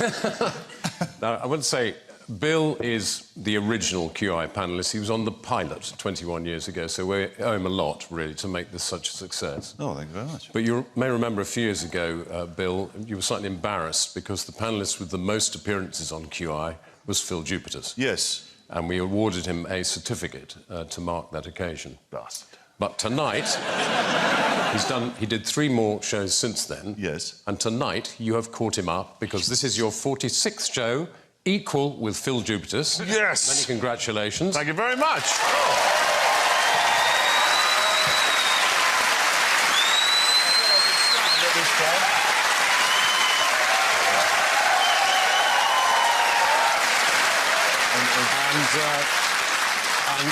And so we thought it was only right that as you share the award with Phil, yes, I'd like to present you with half the certificate. Half the certificate.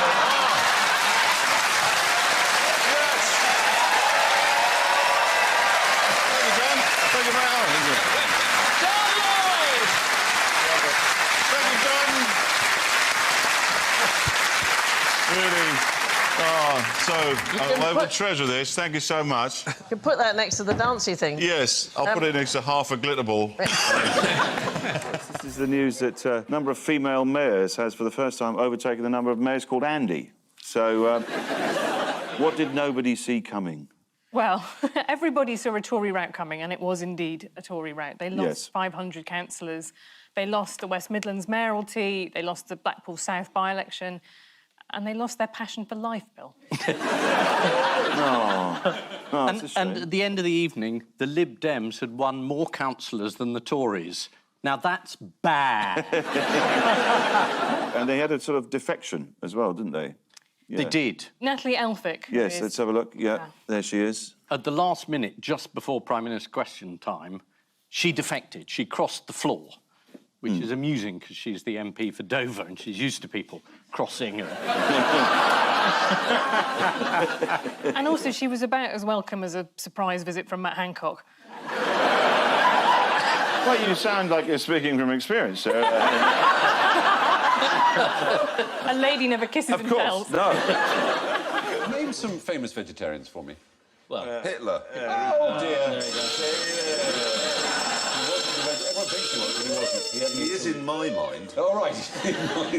Napoleon. Not Derby. I don't think so. My tortoise died the other day, and I honestly considered having its leg on some toast. Really? And I just thought, I wonder what it tastes like. You obviously don't think like that. No.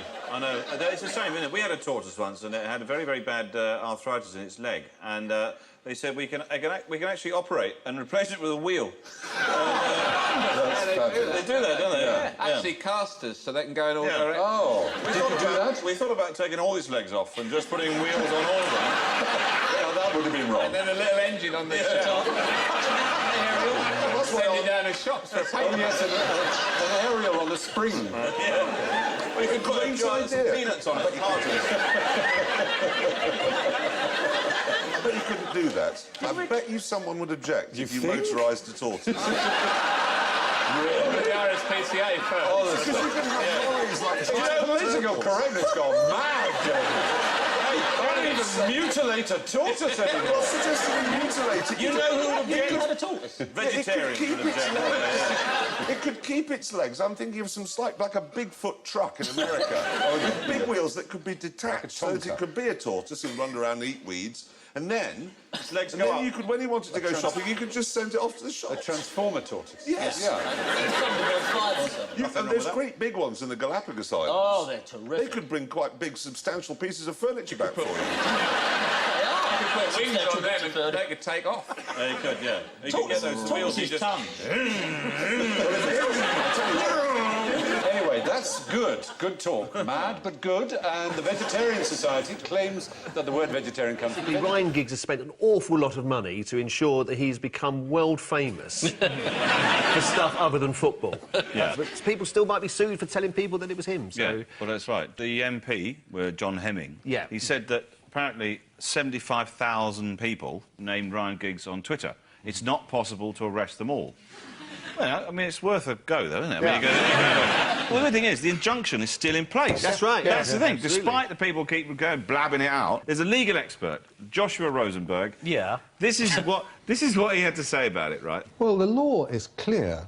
There is still a court order in force which says that we can't name Ryan Giggs as the person who brought these proceedings. Stop!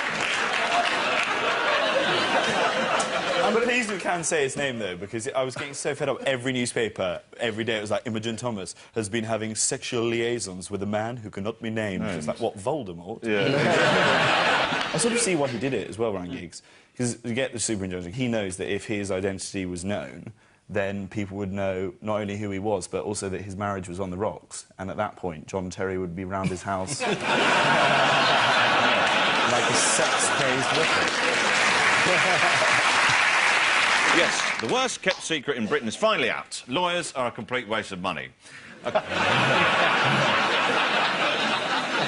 As the row unfolded, thousands of Twitter users named Ryan Giggs in what the Daily Mail called one of the biggest acts of civil disobedience in modern times. Top that, Syria, lightweights.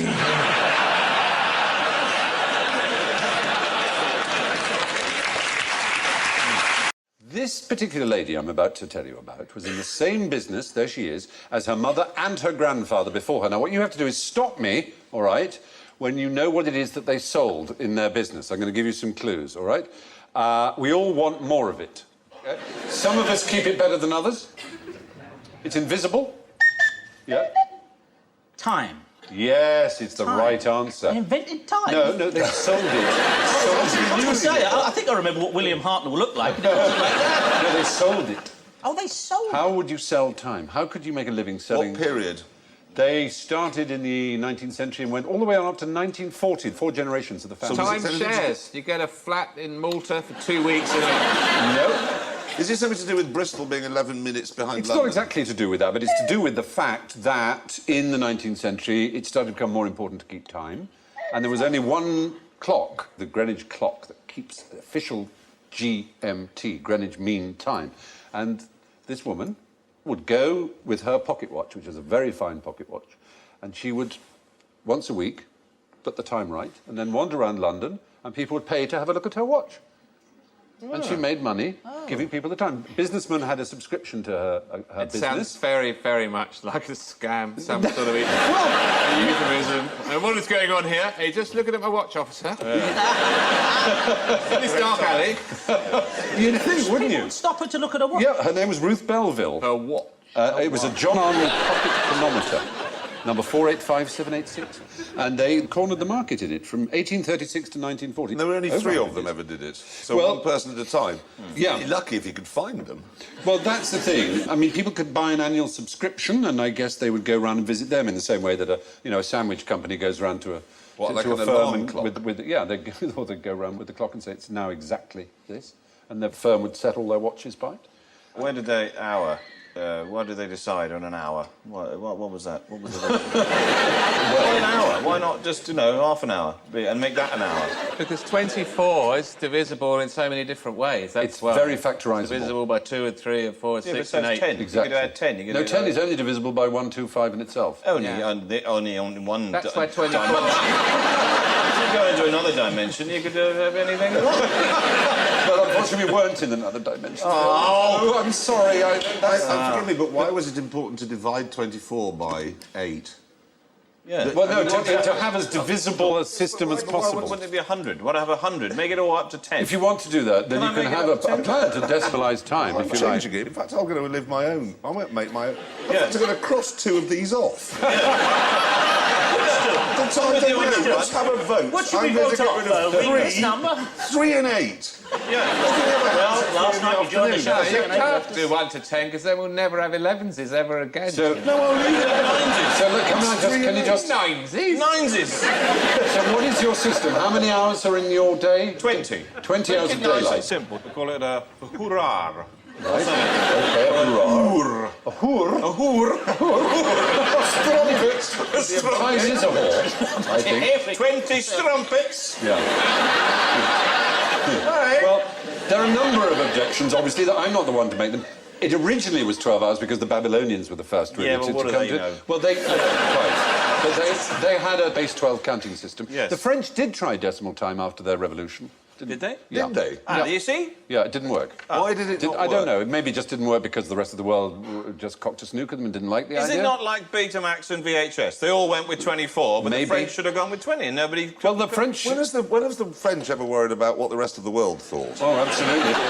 Well, we have 10 fingers and 10 toes, and then you could count off the bits, the sections of time by each one of your digits, couldn't you? What time is it? What time is it? 1, 2, 3.5. 2 minutes past 4. What would that be then? About 6. About 6, yeah. Well, good luck. That could be an interesting line in merchandisable metric clocks. Yes. Yeah. It's the Bill Bailey QI metric clock. Metric clock. Yeah. Yeah, that's fine, that'll do me. Anyway, we've just done an hour on that topic. Yes. Does the King think we should be playing the bagpipes? He's finally lost it. Oh, it's very good for your breathing. Yes. It's really good for your lungs. Yes, exactly, that's right. No, it's good for your health. A Scotsman advised that beginners may wish to find a large field to play in. But I prefer a panel show to practice on. Oh, yeah. So, there we go.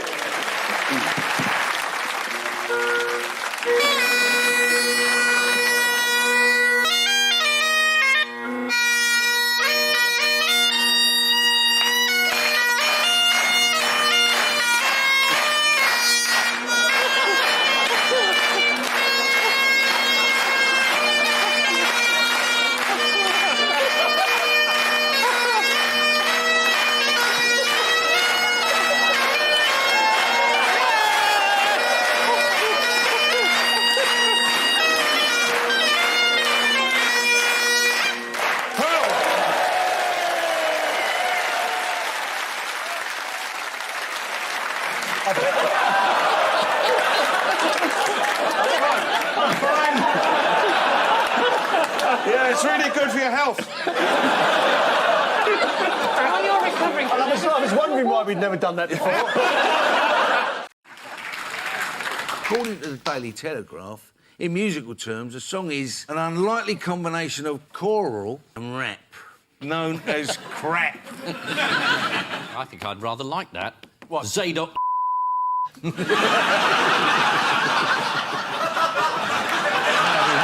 good.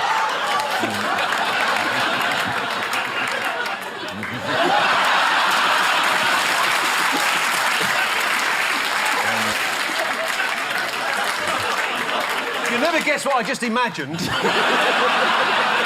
I imagined that was empty. It's the best reaction I've ever got out of Paul. You've never said before.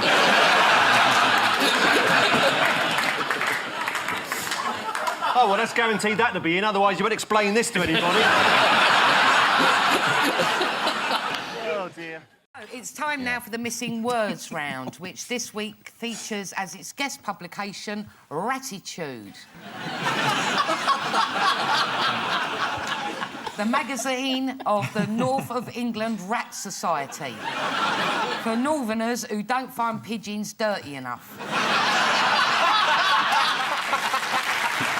And we start with, Putin is what, says author? Great bloke and I want to live. Yeah. Is it gay? The answer is latently gay, says author. A new biography of Vladimir Putin speculates that he might be latently gay. The biographer is not the first to make this claim. The idea that President Putin is latently has been put forward by a number of recently deceased psychologists.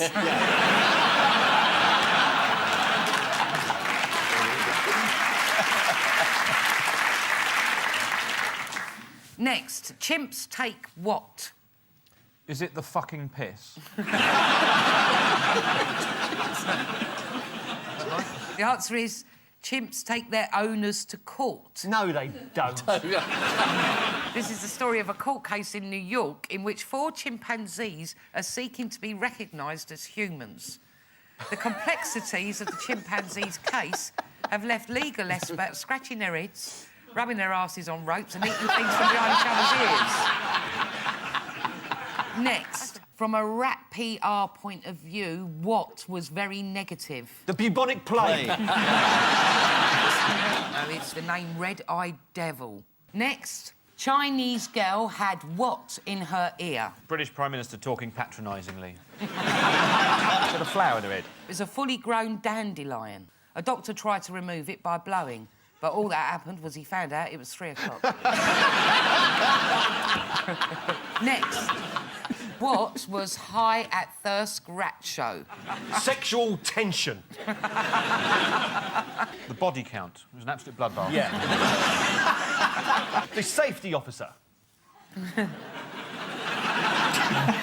Looks all right to me. Just duck the rats on it. Good stuff. The overall standard of ears was... Next, clown epidemic what? Relatively easy to spot. Clown epidemic in Norfolk, warned police. Police in Norfolk have warned of an epidemic of people dressed as clowns. Clowns are actually fairly easy to capture because they tend to have extremely unreliable getaway cars. Finally, what can add an element of aggression into the relationship which can backfire? Drunken fighting amongst priests. You bastard! You can't have a wedding. It's shouting at a rat. What? The last time I had a rat backfire was when I stuck a firework up it. I'm just joking, obviously. It was a kitten. Let's talk about the Lincoln MP, Cole McCartney. Cole McCartney? Why? I never thought I'd hear that name again. 5 years ago in Cairo, me and him had this secret affair. We kissed each other on the balcony. Oh, no, I better not say any of this. I no idea who he is. He may cost us £15,000. Do you know why? Because I've just libelled him. I didn't kiss him on the balcony. No. 15,000? That's not going to cover the lawyer reading the letter. I bow to your superior experience. No, it's to do with the way his name is written. He wants the parliamentary records changed because they print his name with a small c, like this. And he thinks it should be written with a sort of floaty C, like this. And so far, it's cost several £100s to change the parliamentary records, but changing it on Hansard and the House of Commons website could cost £10,000 to £15,000. That's because it's written on vellum, and you can't easily rub it out. But that's absolutely ridiculous. Not on his wanting his name spelt properly, most people do, but that it should cost that sort of money to make a tiny little change on a computer system where even I don't hold myself up as a great expert in this field, knows that you can change fonts on machines quite easily. Most of us want our name spelt correctly, don't we? It's a reasonable ambition in life. May I just say... Achievable for most of us. I find you extremely attractive.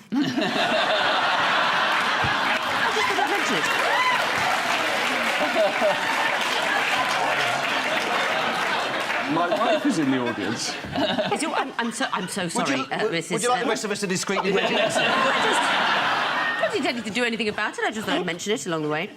Let's talk about Sir John Chilcot. Yeah, why not? That'll kill the mood. We're still waiting for... You're going to tell me you find him very attractive? You like a man who takes his time.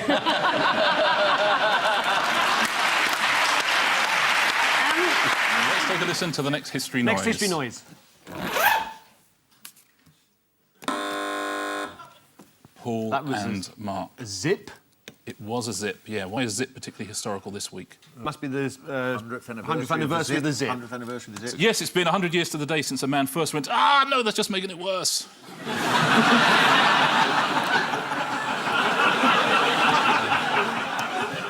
Yeah, I tell you what, if cats don't like being stroked, they should try that. The zip appears in the top 5 of the list of 100 greatest inventions of all time. Can you tell me what else might appear in that top 5? There's a moth in the studio. Moths.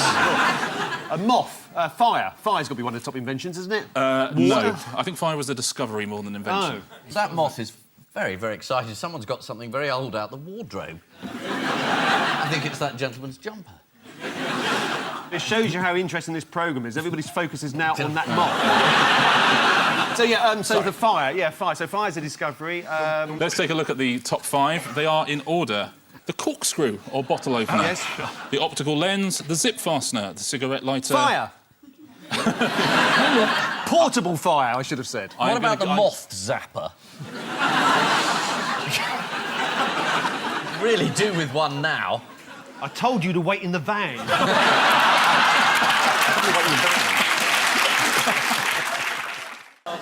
How did the Danish government convince its citizens to multiply? This is one of my randy scandies.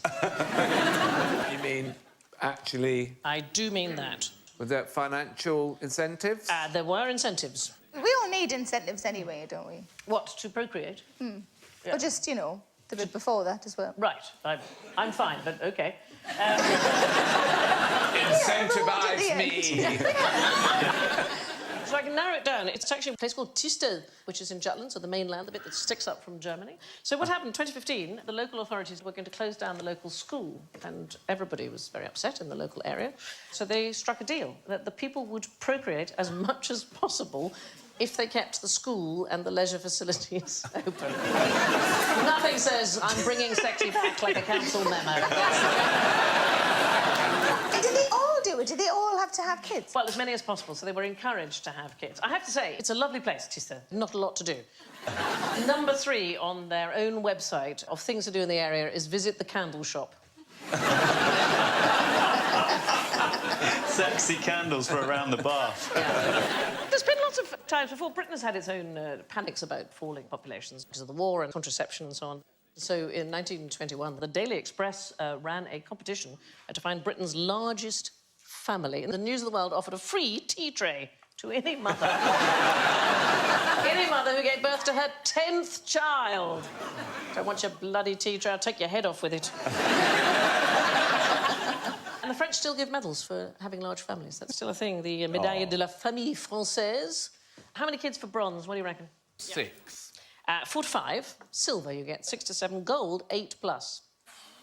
I thought you said 45 for a second there. There's so much wrong with that picture. I can't begin. Go on. Why are they creating a human bench for their two children? That is worrying. Have they glued their heads together? Maybe they're ventriloquists and that's how they hold their children. Just used to holding people like that. Now, for an out-of-office question. How do you get everyone to leave the office party? Fire alarm. Fire alarm's good. Sprinklers. I'm going to give you a clue. It's a particular office that we are going to be in. It's going to be the Oval Office. Tell him the president's on his way. So, the President of the United States, it was a tradition that he held an open house to celebrate the inauguration. And theoretically, anybody could show up and shake the president's hand and drink a bit of punch. So, 1829, Andrew Jackson, he had a tradition of, you know, having people over, and it was the worst house party ever. 20,000 people showed up, massive crowds poured in, they stood on the furniture, they ground food into the carpet, they broke the crystal, and apparently the carpet smelled of cheese for months. So, how to get the guests out of the house? So, the house has got 20,000 people in it, they're all making the place stink of cheese. What did you do? Fire. No, you want to lure them. Be nice. You Ice don't cream want van. Ice cream van in 1829. I'm loving the idea. So, I'm sorry. Ice cream cart. No, they set up huge barrels of whiskey on the lawn. Free booze. Free booze. We've had so much cheese. But he didn't learn, Jackson. So 1837, he's done 8 years in office, and he leaves office, and he's been given as a gift this massive half-ton wheel of cheese by a farmer, as a half-a-ton wheel of cheese. Yeah. And he thought, we'll have that as a party. 10,000 people turned up and ate this cheese in 2 hours. And once again, the White House stank of cheese, apparently. Simpler times when all you need for a great party is just an unbelievable quantity of cheese. You don't even need biscuits. No. So the truth is, most people don't look forward to their office parties. They did a survey, 700 office workers, 25% did look forward to it, 40% didn't care, 20% actively hated the prospect. And 15% couldn't be asked to answer the question, I think. I think you have to be quite socially confident to say you're looking forward to your office party. It sounds a bit keen. Yeah. You're supposed to dread it or go, oh, it'll be fine. So those 25% are either very socially confident or they've completely missed the mood of the times. Yeah. I'd like you to act out the opening scene of the classic film All Together Passionately. Sorry, I'm on the wrong show. Yes. I'm happy to do it as long as I can go on top. I think you should speak to Josh. Yeah. As long as you've got a cushion, I'm fine with it. Anybody know All Together Passionately? It's Great not film. ringing any bells. It is the Italian name, I will tell you, for a very famous film. Tutti insieme appassionatamente. I'll be honest, if anything, I'm further away from the answer. Yeah. OK, if I do this... Passion of the Christ. No, and I'm twirling around on top of an Austrian mountain. Oh, Sound of Music! Sound of Music! It is the Italian name. Is there an Italian phrase for the sound of music? Apparently that's what they called it, All Together Passionately. Oh, no. That sounds like a film you wouldn't watch on a train. Do you watch a lot of films on trains? Lots of them. You have Oh, to yes, be- because you don't fly, Yes, so you spend your yes. life on a train. So you have to be very careful sometimes if you have a film with a bit of... Naughtiness. Naughtiness. Ooh. Yeah. You have to turn it to the window. Does anybody here cry at movies on planes that you wouldn't normally cry at? Like Paul Blart Mall Cop? I mean, floods. Not even the movie, sometimes it's a credit card ad. Like, oh my God, she lost her credit. Oh, she got it back. Oh, thank God. So many emotions to handle in one commercial. Well, here's the thing about The Sound of Music. It was so popular in South Korea when it was first released. One theatre owner in Seoul made the film shorter by cutting out all the musical numbers. He could show it more often. Do you know what? I've never seen it. Oh, Josh! Oh, really? Never? You never see the... You are 16 going on 17. Yeah, it's like that, but with a tune. And...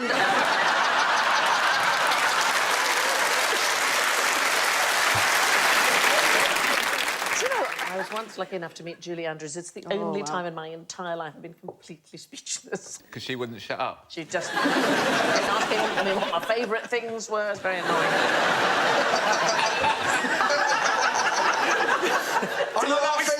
Do you like them tied up with string? I bet you do, girl. I bet you do. What's the deer? What's the female deer? Come on, leave me alone.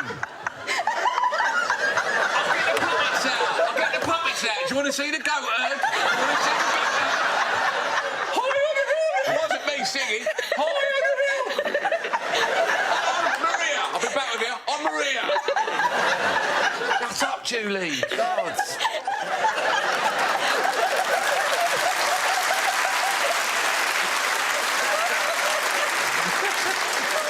I'll be honest, I understood none of that. My question is, what's your worst nightmare? I don't have nightmares. I just occasionally have dreams that are quite stressful. Oh, like what? Increasingly, they involve having to do my A-levels again. Oh. For some reason, I've been busted back to the sixth form, and I have to do my A-levels again. I keep saying, this is ridiculous. I've been to university. Why am I having to do my A-levels again? But I do have to do them again. And I wake up all stressed by it. And then have to go to the toilet. Yeah. It's quite nice, because I reflect as I go to the toilet that I don't have to do my A-levels again. So that's good news. Are you a nightmare person, Alan? No, but I wish I had a dream recorder.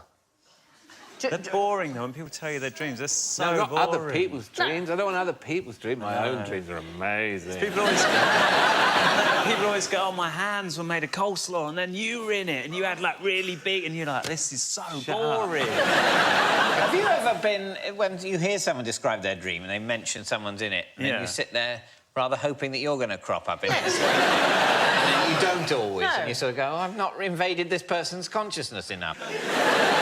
Sometimes I have dreams where I need to fight someone and I have no strength. And I'm supposed to get somewhere and I can never get there. And I'm impressed by all the various obstacles I can put in my own way that I invent in the night. But those are the most common sort of ones. The thing about being chased, not being able to get to the toilet in time. Being exposed publicly naked is a very big thing.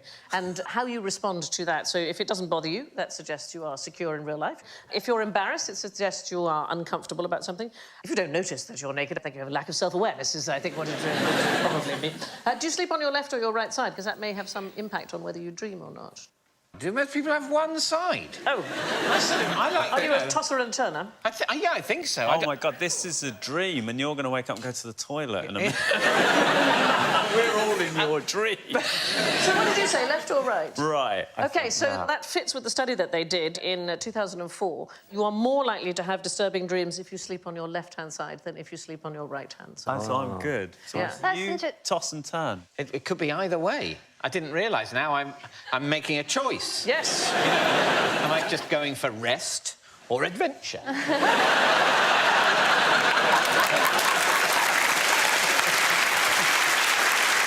What side does your wife sleep on? I'm not aware of her having a preference for one side So or the other. you have one side of the bed, right? Like, yeah. Surely... See, Yeah, I'm not an idiot. So my husband makes me sleep facing away from him because I breathe too loudly. That's quite weird, isn't it? Well, like those two in the picture. Oh, yeah. When I got married, another thing I found out, that it wasn't usual to put your underwear and your socks on before you put any of your clothes on. Well, you're supposed to put it on afterwards. No. I Did you marry a superhero? I put my underwear on, and then I put my socks on, and then I put my outerwear on. OK, and what's wrong with that? Well, apparently it's weird to put your socks on before you put your trousers and your top on. I think your husband is telling you that things he does are things that everyone does. It is perfectly reasonable to put your socks on before your trousers. It's also perfectly reasonable to breathe while you're asleep. This man's official title. Is it the Pope? Head of the Catholic Church. Yeah, it's not his official title. So we rang, I love this, we rang the Papal Nunciature. Guess where they are located? Lowestoft. Wimbledon. And And the spokesman translated the Pope's titles from the Vatican's official directory. They are Bishop of Rome, Vicar of Jesus Christ, Successor of the Prince of the Apostles, Supreme Pontiff of the Universal Church, Primate of Italy, Archbishop and Metropolitan of the Roman Province, Sovereign of the State of Vatican City, Servant of the Servants of God, but not Pope. Try fitting that on a name badge. I know! It's a colloquial term from the Italian Papa, so it's a style rather than an official title. Why do you think those guys all around the back are looking in the air? Because their hats haven't and landed the Pope's yet. looking forward. My hat came first! Supplementary question, is the Pope Catholic? I mean, literally, is the Pope a Roman Catholic? He's a Roman Catholic, yes.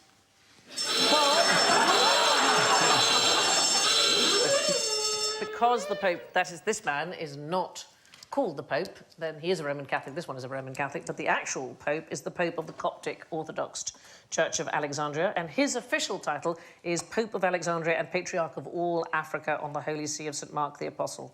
So he is definitely the Pope, but he isn't a Catholic. He's the Pope of the Coptic Orthodox Church. So the Pope, the man whose actual title is the Pope, isn't a Catholic.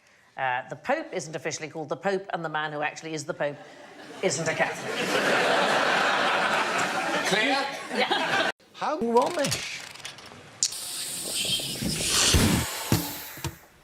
New Year's Eve.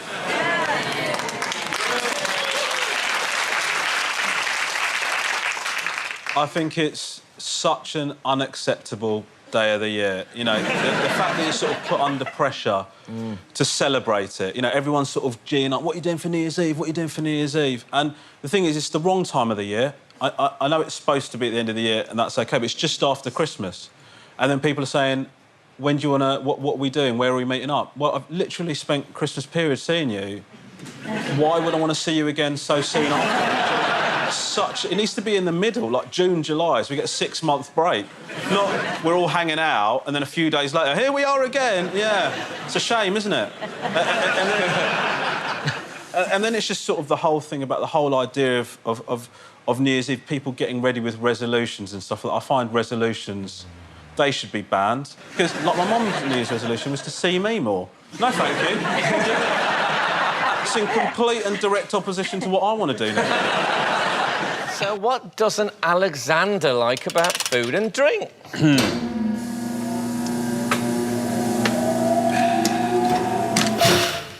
Yes, these are unnecessary cocktail ingredients. Now, I'd just be perfectly plain at this point. I have nothing against cocktails, per se. I think cocktails are marvellous. They're racy, they're fun, they're brightly coloured, they're exotic, they're delicious. They are, let's face it, the perfect way to introduce children to alcohol, which is... I think, actually, there's one thing is wrong with cocktails, and that's when you're standing at a pub behind somebody who asks for 4 mojitos. And you know that you're going to be waiting there you're going to be there for half an hour while some sweaty man in an apron picks up some bar truncheon and starts mashing bits of herb with it. Have you ever... When I next hear someone ask for a brandy Alexander, I shall watch with interest what they're going to get, won't you? Truly, Henry, you are the voice of the people. No, I think the cocktail I'm particularly talking about is the one... the cocktails you make at home, Bloody Mary. The list of Bloody Mary ingredients just gets longer and longer for every year it exists because it's a drink made by hungover people, and hungover people just can never make up their minds what it is they want. They know that something's going to make them better. What they don't realise is that thing is time. Let's see what Ronnie doesn't like about going out. Yes. Small talk at parties. Those kind of endless, sort of meaningless but polite conversations that you have to go through when you meet somebody that you don't know at a party, and I'm not very good at it. There normally are things like, there's usually one like, oh, where do you live? Oh, I live in Peckham. Oh, I know Peckham. Whereabouts? Oh, near the Sainsbury's. Oh, which one? Because there are two. Yeah. Well, you know the Duke of Devonshire pub? Oh, yes, I know, because a friend of mine, her cousin used to live round there. Yeah, well, I'm not there. I'm Meredith Road. No, I don't know that. I mean, it's not that I don't love people, don't get me wrong. It's just that life is too short. You just kind of sort of want to jump in with, you know, where do you stand on Nigel Farage? On his windpipe, preferably. I always used to start by saying nice shoes if I was talking to a woman. I might write that down. That's quite good, actually. Nice shoes. Unfortunately, they couldn't hear me. I was on the floor. Usually in a pool of my own vomit. But, you know, different times. I'll tell you, do you ever get that thing when you're talking to someone and they're looking over your shoulder to see if there's anyone more interested? Yeah. Ever since I've been married, that's happened. I wear this for such occasions. And then they can't see over my shoulders. Brilliant. And the great thing about this is if they turn out to be a bit on the boring side, you can do this.